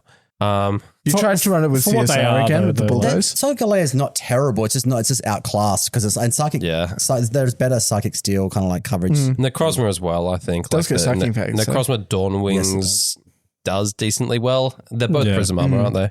Yeah. It's a slightly stronger Metagross, and you could run Metagross in a different restricted. Yep. Like Ben O'Neill. I'd actually like to suggest an amendment to Lunala. Yeah. Stop making Shadow Shield immune to regular Mole Breaker. Fuck you, stupid. I want to be able to one-tap a Terra Fairy. Yes, it is. Because I can't one-tap a Terra Fairy Lunala with Gigaton Hammer. And I should be able to, goddammit. Is horrendous. Okay. Why? Shadow Shield is a stupid ability. Shadow that needs Shield a nerf. is it's basically multi-scale, except it's immune to things like You're good on it. And good on Lunala. no, shut up. I think Is it also fully 50% as well? half, yeah. Takes half damage. Not that you'd feel like it was less than that. Like the fact that It's enough. a Lunala can tank a It's too fucking much. modest Chi-Yu Dark Pulse Yeah. with Shadow Shield. Good on it. It's got a 4 times weakness. It needs help. Yeah. Its help is called Terror. Yeah. Well, It's that having won't be around. You won't have ridiculous Terra stats. forever. No, you won't. Or we might. Can I? We don't know what's coming. That's true. Speaking of what's coming, before we, I Hello. want to talk about. I want to talk about Regard cooking quickly because Lunala, I'm running Koala. Yeah. And I know that the most popular way of running Koala before Milwaukee was the Flutterfish variant of Koala. Yes. Which is good. Like Flutterfish, like I've had, Chi-Yu and Fluttermane like in consideration for the team as well. Flutterfish is just a really good way to answer Calyrex Shadow Rider. Yeah. I think. And then the other way of building As someone it. who's been running CSR for a while. Yeah. And then usually it's also got like a Brute Bonnet or Ogerpon and Rock Cornerstone on there. The other way of running it was with like Indeedee, and that way Lunala had Trick Room and Expanding Force, and it had like Ursaluna on there and, Amoonguss. So there's like that sort of the slow way. I've been running a third way. Hit me. Yeah. Well, you already know because I talked about this. I've been pushing for Entei recognition for a few weeks. I've been running a team like this as well. So my team is, instead of Flutterfish, I've got Chen Pao, Entei, Choice Band, and Focus Sash, respectively. No, other way around. Chen Pao, Focus Sash. And I think these 4 are really, really good together. I just need to work out the last 2 slots. But if anyone's got any Koala, I've been calling it Tupac. Is my team name. I've been running a team almost exactly like this with Sandy Shocks and Amoonguss. Oh my God, get out of the kitchen. Shocks is good, actually. Yeah, I've been trying to cook with Shocks for like 4 regulations now. Yeah. A Brute Bonnet's been working really well in it. What it gets the defense boost. It lives Glacial Lance. Is it like what? Covert Cloak, Electro Web, Sandy Shocks? Yeah. That boosts speed. I've got Scorching Sands and Eerie Impulse. Ooh, Eerie Impulse, spicy. Scorching Sands is not something that I've seen since. Yeah, who runs it? Yeah, it's got shit distribution, but like having like basically a stab scald on a fast one like that. Yeah, I was going to say is pretty nice. 90% of Scorching Sand uses are fire types, so it doesn't have stab and it's 70 base power, so it's just shit. Point. Yeah, but that's interesting. I think that's cool. I think it's pretty good at the moment because I'm running the Wolfie Coridon. Obviously, I don't think the Clam is all that good anymore. I'm running Life I don't Orb. run Clear Orb either. Because you need to be able to still kill Incineroar. Incineroar is everywhere at the moment. Yeah. Especially like on Sunday, like Kieran was kicking my ass with it, just pivoting in and out with Incineroar. You need That's the Life use Orb to case guarantee a KO still. That's use case for anti though. Yeah, you'd think so, but even if you go Clear Amulet Collision Course, you don't kill Urshifu, you don't kill Miraidon with so you need. It's just, I think you need to treat Coridon as a glass cannon with Mon supporting it, like redirection or things like that. Punch some holes. But I'm calling it Tupac because it's two Pussycats and Koala because I've got Entei and Tupac. I love that. That's very good. So Tupac and the last 2 slots, I don't know. I've had like Whimsicott, now I've got Tornadus, I've got Fluttermane, I've got Brute Bonnet. I'm trying to find the missing piece. I'm telling you now though that Entei Chen Pao can just destroy like any restricted in front of it. Continues to be quite terrifying. But if they've got like a follow me user or something, I can't sucker punch. So it's really and because before Milwaukee, no one was running for Giraffe, and now they're all going to fucking run for Giraffe because it did really well. Yeah. I mean, Giraffe was around, especially on Miraidon. nobody ever really kind of forgot about that whole sort of like Giraffe Hands, Miraidon core, like the Arabega thing. Yeah. Like those 3 mons just go together so well. Yep. Mark, do you want to leak in your Red Eye source before we move on to chess? I mean, I'm just you wait. I'm cooking Karade Shadow Legends. Karade Shadow Legends? Yeah, Koraidon Shadow Rider. And my team is about as hyper offense as you'd expect from a degenerate like me. Mm-hmm. Yeah, you are. I'm still on that Okie Dokie train. Are you sponsored actually? Not yet. No. Shout out to Raid Shadow Legends, if you're listening, I would more than happily promote your shitty game if you pay me. So Is it Declan, the juniors kid that runs Okie Dokie in Perth? It was running, someone was running Okie on Saturday. And Brendan Robeson, a friend of the show, just messaged me to ask if I'm proud of him because he just won with Okie Dokie. It was bloody, a low kick from Okie Dokie, like absolutely He's running low kick. Annihilated That's me. interesting. That's interesting. I run upper hand drain punch. It even like on a resisted, I think my Terra Fairy Lunala took like 50% from it. Holy shit. Because even though it was resisted, it was like ridiculous. Was it like +1 or anything? I don't remember. It just did too much damage and I was very upset and I cursed it. Look, because, Okie Dokie, I'm running Koraidon. I'm also of the opinion that Clear Amulet isn't that great. But because Incineroar's still a thing, I run Okie Dokie to compensate. Yeah. I wasn't running Meteor Beam on Nala. I was running Tailwind as my 4th and like Moonblast Terra Fairy. I'm going to ditch Tailwind and go Meteor Beam just because you want like one more thing that can threaten Incineroar. I'm sick of it. Hate it. I mean, both of my things that threaten Incineroar are fighting types. So we just hope that They were running Terra. Terra Bug now at the moment, aren't they? That's fine. I've got fire coverage. I just thought to look, and apparently Koraidon gets low kick. There you go. Why aren't people running that over close combat? Because not everything. Because I think unlike Okie Dokie and Iron Hands, Koraidon is less concerned about dropping its own special attack. That's true. Special attack. If Jesus, it's life orb, its own it's going to die to a breeze anyway. Yeah. I mean, that thing isn't lasting that long. Life orb recoil. To whatever hits. Flare Blitz recoil. Whereas, like, I don't know what Robeson was running on his Okie Dokie, but a lot of the time they run Assault Vest. I run Assault Vest. Same deal with Iron Hands. And those bulky, especially because a lot of the Iron Hands that were run at Worlds were Drain Punch low kick. Yeah. So the idea is they stay around for a while, they Drain Punch for sustain, and if they're close combating instead of low kick, then they're just not going to be able to stick around like they want to do. But Koraidon doesn't really have the same restriction, so you just run close combat because you want to be able to hit those Pokemon that don't take as much damage from low kick. Yeah. Interesting. At least that's my opinion from someone who doesn't run either move on Koraidon. I'm still on the collision course train because I really hate Zamazenta and it does more damage to Zamazenta than a close combat does. Because you get the extra damage boost. Yeah, the super effective damage boost on collision course. Does one does 33%. Of course. Still doesn't OHKO because Zamazenta's fucking stupid, but it is 33% more. Sure, the life orb makes a difference, but yeah, I'm pretty sure Adamant Life Orb guarantees KO with collision course onto like the standard Zamazenta spread, which is like a decent amount of defense investment. I take it Terrify Flare Blitz does less. Terrify Flare Blitz and Sun will do it, but they Terra Dragon. Oh, Yeah. true. Yeah. Flare Blitz does more than collision course if you Terrifier, as long as Sun's up. Interesting. And then that's my team. Then I've got Whimsicott, Chi-Yu, because Chi-Yu is just insanely splashable at the moment. Although maybe less so if Kali Shadow Zama starts falling off a little bit. And then for my 6th slot, I've actually got Clefairy. Yeah, that works. Which I've been Trick really enjoying. Min Speak Clefairy with After You is a very good Trick Room answer. They get Trick Room up, you just get your Calyrex Shadow Rider or your Chi-Yu or something else in. You just keep clicking After You on your Clefairy.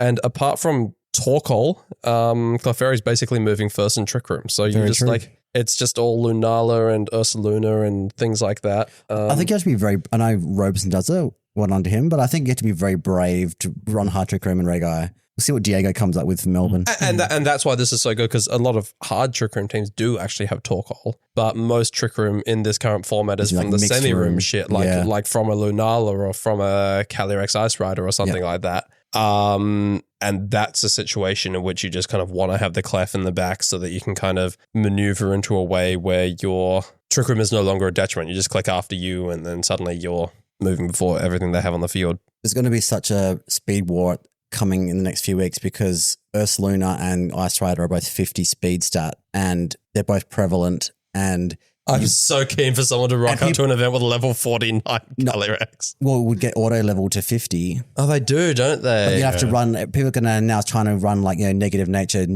zero speed IV, like, room service Ursaluna. Bloody hell, it'll be a nightmare. We'll see what happens. I don't have to imagine. I saw someone run that on Showdown the other day. It was very funny. I wasn't reading the team sheet properly. It was like, Ursaluna's, it was Bloodloon, to be fair. It's like room service, like, what cunt? What cunt? What have you done? Yes, Ethan, let's talk about it. you wanted to discuss the Dr. Lupo Wolf Glick. I'm not going to say friend of the show Wolf Glick for me personally. However, he came across as a very good bloke in this scenario, and I'm on Team Wolf in this scenario. So tell us what happened, Ethan. It's a very, very interesting situation. So Wolfie Glick, as most people know, is the face of VGC. Yeah. Basically, he decided he was actually what happened? I think he was invited to join PogChamp 6. Yeah, PogChamps, which is a chess tournament for streamers, which is run by chess.com. $100,000 prize money. Yeah. Big money prize. Basically a whole bunch of amateurs never played the game before get like chess coaching from GMs. It's cool. It's a good time. That's cool. Yeah. And he did really, really well. And he came like fourth or something. But in one of his heat rounds, he came up against another streamer by the name of Dr. Lupo, who used a third-party computer engine to cheat against him in his games. So this was what, an online tournament? Very blatantly, obviously, too. Yes. He went from like playing like a shitty amateur that lost his queen on like, the first few turns. So basically to just got making Stockfish to play for him. 26 engine-based like Perfect grandmaster perfect computer moves in a row. It's very easy from what I've heard and like from chatting with people who know a lot about chess to like see when people are using Stockfish and similar. Like just making moves that a human wouldn't. Like, is it like, exactly right. Wolfie left his queen, like hung his queen out to be taken with that. There's like, he could have taken the queen for free without nothing could take him back. It was a free queen. And he chose not to take the queen and like just move another piece to like a more strategic position for a checkmate, like, 10 turns down the track. He deliberately didn't take a free queen. It's like no human would ever do that. Exactly. Some grandmasters would, yeah. But so for those of us in our, or for those of you in our audience who aren't that familiar with chess, like cheating in chess is very different to cheating in a game like VGC in that it actually has an impact on the game. And you're referring to like quote unquote cheating in VGC, like jamming Pokemon. Like it's very, very hard to cheat in VGC. And I was thinking about this when we were talking cheating about in chess is like having someone stand behind your opponent and give sign language to tell you what they're doing. Exactly. Yeah, like that kind of cheating. If AI bots and things like that existed for Pokemon battling, shit would be over. I just had this idea of the game. Someone rocking out to a chess tournament and getting DQ because they gendered their queen.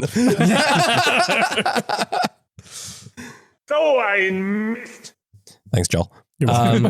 So Wolf lost to someone who is 2-0. quite likely using Stockfish or some other kind of computer to make his moves for him. He was caught out by like better players who investigated what he was doing. Yeah. He was doing a similar thing to the guy at Milwaukee, whose name was I've already forgotten. Where he's like constantly looking over to his second monitor on stream and just blatantly obvious, trying to cover for it by just saying some bullshit. And he didn't know what he was doing. It's like 600 elo or something. So he's 600 level, which is like, super amateur, knows what the pieces do. That's about it, right? Yeah. Wolfie was like 1320 or something, 1340. Yeah, twice his elo. So Wolfie's credit, Wolfie had played 400 hours of chess in the lead up to this tournament, done professional chess lessons, and is a really fucking smart guy. He's a good chess player. There's a lot of transferable skills there. And he was undefeated until this game. And then he got 2-0'd by some amateur on stream. 600, and then then Lupo trickle-truthed. Yeah, he started like lying slowly. He sort of doubled down on it to begin with. After he finished the stream for the day, he actually called Wolfie up and like got him on to his own stream without telling Wolfie that he was on stream. Yeah, and did a whole thing like, I didn't do this, right? And Wolfie was being a good guy about it. It's like, I'm sorry this happened. I believe you, la da da da. Like after like a 5-hour chess stream, he was like completely wasted. Yeah. And he was Wolfie kind of knew he cheated. Yeah, been just kind of a complete scumbag about it. And then he started, then Dr. Lupo started trolling the Wolfie fan base, being like, oh, you guys are just mad. I beat your boy, you know, and I just had a good day. Like, you know, get over it, you know, like just trolling of Wolfie's. And then, of course, like chess.com, the organizers started investigating. And then they said before they could put out a statement, though, Dr. Lupo was like, oh, like, I admit that I was looking at the chat feed and I was getting moves from people in the chat. During the stream, people went back and looked at the stream and there was no one giving moves. Yeah. That was his initial thing. Even if they wouldn't be giving him like 26 of the best moves in a row. Even if they were doing that, he still wouldn't, because he was so shit at chess. He doesn't know what NF6 even means. Yeah. So. Like there was a theory that the only reason he hung his queen in the first place is because he misread the engine feed. Because I think what happened was that Wolfie took a knight in the center and he took back with a knight that was pinned by the queen by Wolfie's bishop. And so he read like knight takes e5 or whatever and was just like, oh, that's the move. He just like copied it. And then it was actually Wolfie's move. Yeah. That's very funny. It's pretty easy. When idiots like that cheat, it's very easy to be able to tell because you just check, and if they make the top engine move every single time, then that's like blatantly obvious. So he got DQ. So he put out a statement saying, I'm withdrawing from the tournament because I feel like, you know, the integrity and for fairness to all the competitors, I'm going to like withdraw, right? Make yourself like sound like the good guy. But then the chess.com people put out a statement saying like, actually, no, you were like disqualified for cheating. Yeah. We've disqualified you. You did not withdraw. Chess.com has no such hang-ups that TPCI has. Yeah. They will slander someone on Twitter for getting DQ'd. This is why this story is so interesting to me though, because I'm thinking about this in relationship to the incident at Milwaukee. It's like in chess, like, the cheating is really, really impactful on the game. It makes a difference in games. It affects everyone's ratings who interacts with the cheater. Absolutely. Yeah. Exactly. It's we don't play with ELO in VGC anymore. No. We used to once upon a time, but we don't anymore. Cheating in chess is a bit more black and white than cheating in Pokemon as well. Yeah. Like if you like, because there is a third-party engine that is better than humans. Cheating by sticking a mirror behind your opponent in chess so you can see the moves that they're making. Yeah. You know, it's like... Cheating is super, super serious in chess. And all these chess commentators and grandmasters, whatever, started calling him out, being like, we know what you did, admit to it. Like, this is... Because cheating is super, super frowned upon in chess. Like, it's really, really bad. Like, he'll probably get cancelled on all his platforms because of this. That's how much backlash there is. They take it super seriously, like at medium to high level chess tournaments. They go through like metal detectors and they have like anti-device sensors and things like that. They're very like make sure that their competitors are entirely like clean. Especially after the butt plug thing, Well, the butt plug thing, like it came. I don't think it actually happened. No, absolutely. Like it's been essentially disproven, right? Yeah. But the theory and like the joke kind of came about because Neiman would have had to have gone through all these stringent anti-cheating tests before metal detectors and stuff like that. So they're just like, well, he can't, because like so back in the 90s, someone got caught cheating because he had like a vibrating device in his shoe or something like that. Yeah. Things like that. So they're just like, because of all the anti-cheating measures, the only way he would have been able to sneak anything in is up his asshole. Yeah. Right? So they're like, this is the only way he could have done it is with the vibrating anal beads. But that started the joke. But like that brings me back to the Milwaukee thing because like it's easier to cheat in an impactful way in chess, but B, it's easier to receive that sort of help in the first place because as complex as chess is, if you give somebody a move and it's the good move, then that's one thing. With Pokemon, there's so much more variety in things. And that's the thing, right? If he was receiving outside help from somebody in the... It's still just the best suggestion. Like it would be entirely different if it was his opponent's POV on stream. Yeah. Because then they could just be like, he's clicking Astral Barrage, click Wide Guard, right? Yeah. Something like that. But even, like with chess, right? Like there is a top move, and that's why I've always said I don't think you'll ever be able to make a computer that always wins VGC games. Yeah. In that, you know, there is a computer that no human can defeat in chess. People have tried on Showdown and things, and it's just such a complex game. Like, a lot of the time it does come down to reads and 50-50s and things like that. And like... And 10% hacks and 30% hacks. And Yeah. I mean, all that kind of thing. But even outside of that, it just kind of comes... Because the turns happen simultaneously. Yeah. So you can't make there is no such thing as the most optimal play for any given move, because you could be responding to a multiple different other things occurring, protects, attacks, switches, all that kind of thing. Yeah. So when Dr. Lupo then apologized and said, "Oh, I was only cheating for a few of the turns. I panicked, and then like I had the browser open next to me because I was playing a different game like earlier on that day, and it just happened to be open in the browser. So I panicked and like, you know, got a couple of the moves after I lost my queen, and then just started like trickle truthing out. Yeah, and he just had the browser open. He just happened to be playing a game against Stockfish 13. Yes, he did. And anyway, basically, he's come out that he's he got DQ'd, and he was using the engine against multiple games in that tournament, not just the Wolfie game. Jesus. And anyway, so he's basically been cancelled now by a lot of people. I don't even know who this person is, but fuck. He does a lot of Fortnite, and he does a lot of, apparently he's a lot of money for charity as well, but he was seen as a good guy. But I mean, that's what I'm saying about like Lorenzo Arce, like people who are good guys, that are good players or whatever, that are intelligent, smart guys that do well.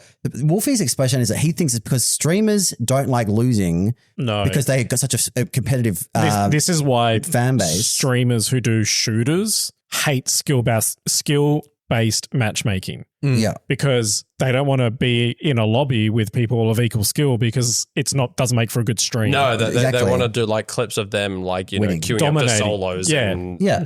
So Wolfie explained that as a Pokemon streamer, like it's impossible to win every single Pokemon game. And in every tournament he enters, there's no, like he loses more than he wins. Like, and every Pokemon player does. You don't win every tournament just because you're the best. You can lose to like a flinch or whatever. You could lose to like an 05 player. I don't, Tom would have to seriously fuck up. But like you could lose to one of the worst players in the tournament just because the teams are an unfavorable matchup. Yeah. Right? And you get full powered 5 turns in a row. Yeah, full powered. Yeah. Sometimes you just make bad reads. Yeah.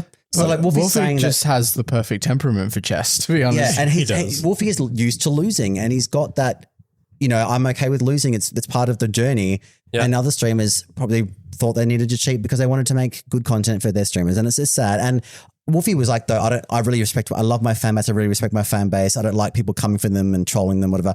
And I feel like saying, Wolfie, I'm your fan base, and you blocked me on Twitter. No, but he wouldn't have known that you said that, so it didn't matter. So I'm on your team. Blocked by Twitter. I'm on your side, Wolfie, but maybe, you know, practice what you preach and unblock me. That's all I'm saying.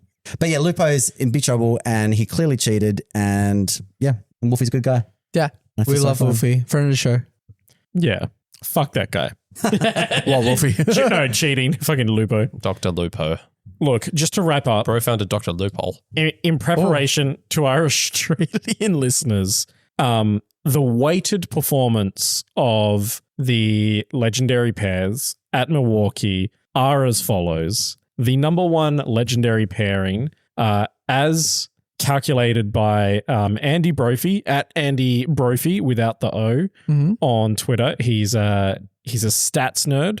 So he puts together a thing for every regional of the performance of main Pokemon. So the number one across day 1 and day 2 was Calyrex Ice and Koraidon. Winningest pair. Calyrex Ice and Koraidon. Snowmobile. Oh wait, no. Koraidon. Oh, what? The winningest pairing of Pokemon. This is in Milwaukee again. At Milwaukee, as a percentage, as a was weight. that a one-off? Was only one person running it? And they did good. Koraidon, Ice Rider. It wasn't many, but yeah, this is weighted. It a total of 106 wins and 61 losses. Interesting. By this pairing on the bottom tables. Yeah. Not if it won on average 61%. It just didn't make it to the finals. Actually, I think it good, but not good enough. So in day 2, this pairing was the 4th most common. Okay, all right. No, I withdrawn. Comment withdrawn. The second best performing legendary pairing, Terrapaghost. Okay, interesting. With a weighted win average of 59.77%. Yep, not bad. Followed by Nightlight. Yep. Followed by Snowmobile. The 4 most winning pairings. So Calyrex Ice Rider was in 50% of those. Yep. Yeah, not washed. Still there, still good. Still good. So yeah. More importantly though, who would win out of 100 men and 1 gorilla? 100 is so many. You said that, but there's a lot of even Andy Lovigi made a video about 100 men versus one gorilla boom. Yeah. There was also in the news. There was gorilla experts putting out biologists and stuff being interviewed by news stations about this scenario. Yeah. They were giving non-answers though because humans would cheat and they got weapons. People are saying that because humans wiped out mammoths when we had nothing but primitive spears. Yeah, we still used weapons to wipe out mammoths. Yeah, I think it was. So my question is: do the humans get prep time? So when I listened to this question, my immediate thought was 100 2025 joules versus one gorilla loses. Yep. Okay. But 100 2019 joules versus a gorilla absolutely wins. Okay. How about 100 Alfies? Loses. Wins.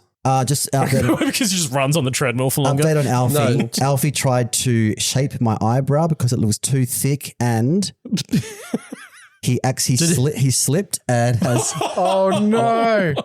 has Oh my shaved God. half his eyebrow off. You fucking idiot, Alfie. Did he try to trim down his eyebrows because he heard you had a thing for bushy eyebrows and wanted to stay out of your sides? As if he's thirsty as fuck. There's nothing wrong. There is nothing wrong with his eyebrows. They're not out of shape at all. And now he's got a chunk out of them. Is he going to even them up? We've told him not to do that. Just make it look like a prison thing. Yeah, He just needs to get a eyebrow pencil. he does. Ethan, 100 men versus one gorilla. I give it to the gorilla. If the men have nothing, It could get fatigued if they yeah, do it right. The humans tire him out, yeah, make him chase him a bit. true. But gorillas being close to Homo sapiens, they have the same hunting thing where they can go for a long period of time. Yeah, The Joel edging stamina. Gorillas have that hunting thing, do they?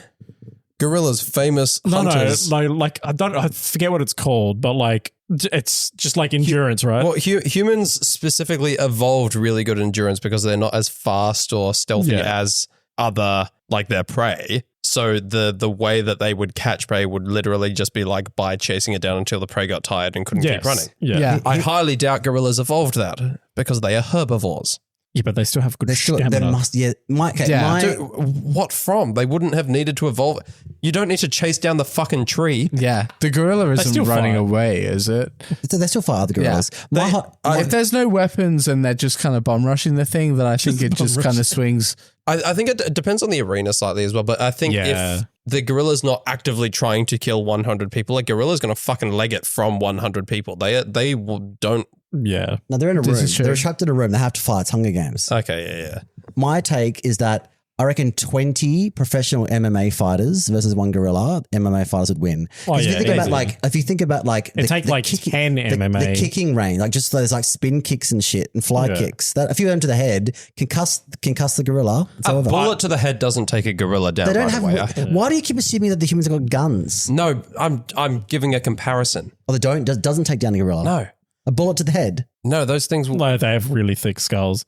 maybe I've not seen a kicking. great thing where they're to kill a gorilla with 10 men, and it's just these very specific arrangement of men. So you get Eddie Hall, Hafthor Bjornsson, and Brian Shaw. Okay, so just a bunch of men who are as big as a gorilla. Yeah, so it's basically 3 strongest men in the world. Yep. Pin it down, and then you get Floyd Mayweather and fucking I forget. I forget fighters, but you basically get the other 7 men are fighters, And they just punch it. and they just punch the shit out of it. So you get 3 huge dudes to pin it down because those dudes collectively weigh 900 kilos almost. Are you saying that they won 300 kilos each? These guys are fucking huge. Have They you do seen them? not. They don't weigh There's- 300 kilos. That's a ridiculous.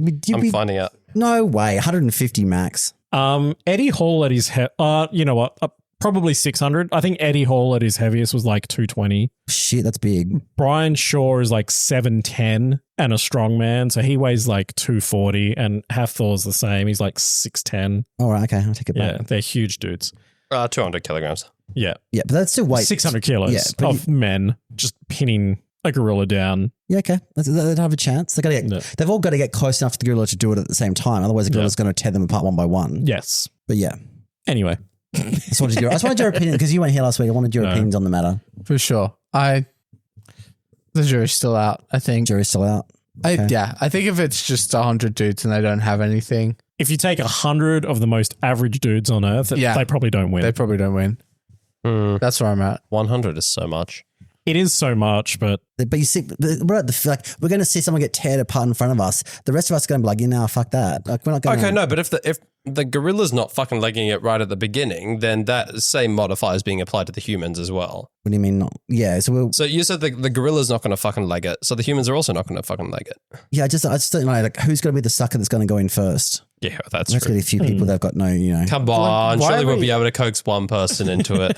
Why are we killing the gorilla in the first place? It doesn't seem like a survival situation. It's a hypothetical. Oh no, it's very easy to get someone to go because you just get 100 conservative men and then you say, last one to attack is gay. Yeah, that's true. That too. The gorilla is woke and the last person to attack is gay. I saw similar. He's going for the women's bathroom.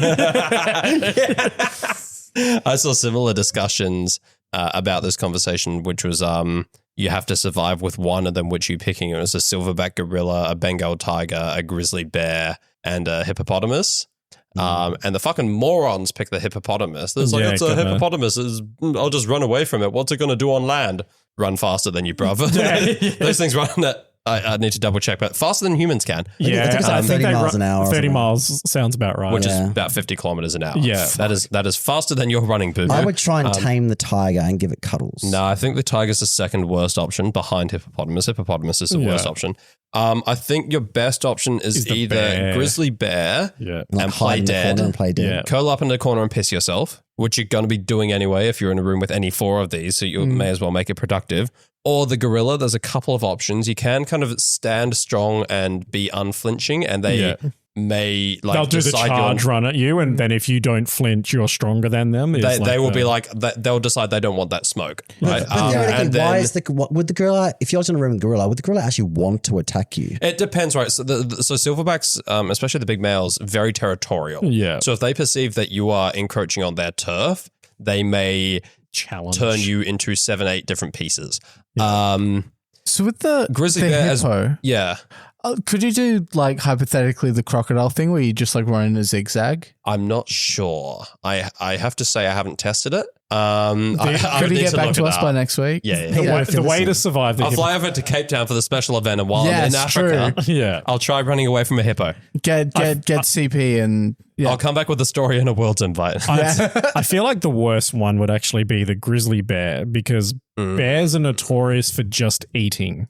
No, whereas all the other ones would kill you. Well, so it's the black bears. You make yourself larger than you raise your hands in the air and you yell.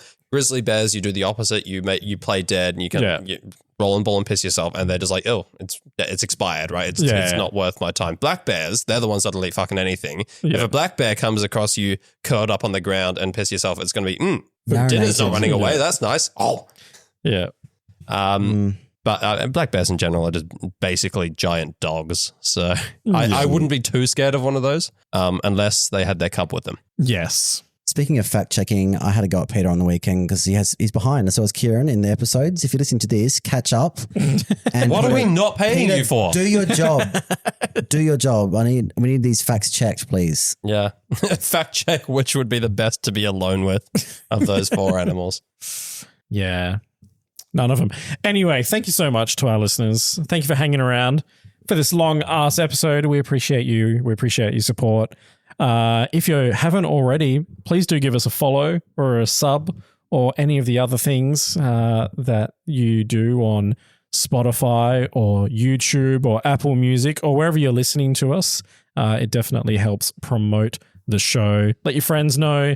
And if you haven't already, please do consider supporting us through our bonus content. Again, hit up the02drop.com.au. I think it's just the o2drop.com. The o2drop.com. I don't know. The domain owner is currently asleep in the other room. So nice. I tell you what podcast not to listen to or subscribe to. Yes. James, the O2 drop? No, James Beck. Oh, yes. Oh, he has done that, hasn't he? He's got a new show. He does. What's he calling it? Excellent or something? No, it's called The Club. That's right. The Breakfast Club. You know what? I don't hate the name. The thing is, if I'm going to have tuck her in for a breakfast meal, the last thing I want to eat is James Beck. It's breakfast meal. Breakfast. I don't want James Beck for breakfast, but Breakfast. stop clicking the button. I listened to it. I listened to like an all hour and 40 minutes of it or whatever. And he's like, Jesus, they go on forever. I know. Who would do that? But it was like, he's like, the first month of Reg I in summary. And I'm like, Reg I has been out for like one day. What first month? There's been like 2 VR tours and like a few like, he's been on Showdown. But like, he finally cracked 1200 and now he's ready to make a video about it. The problem is, Jimmy, Sleepy Jim, is that you need, for a podcast, it can't just be one person talking for an hour and 40 minutes. No, especially if it's you. Shit, man. That is what would you call that? Like just a rambling. It's a chat show. It's probably not a chat show. James Beck hour. The James Beck hour. He's recent like tensions of like, what do you guys think? Like, would you want more videos like this? Like, do you want to join the Breakfast Club? Nah. Club. I don't think we're in danger. Apparently, he was holding on to it for years. He designed it in. He's probably been finding someone else to do it with. And hey, do you want to be on the Breakfast Club? Thank you, Joel. And everyone was just like, no. And then he heard that I was on a podcast, and he was like, "Fuck!" Now I've got to steal that idea as well. Yeah. Steal that idea off Ethan. Jesus. Oh, James Beck.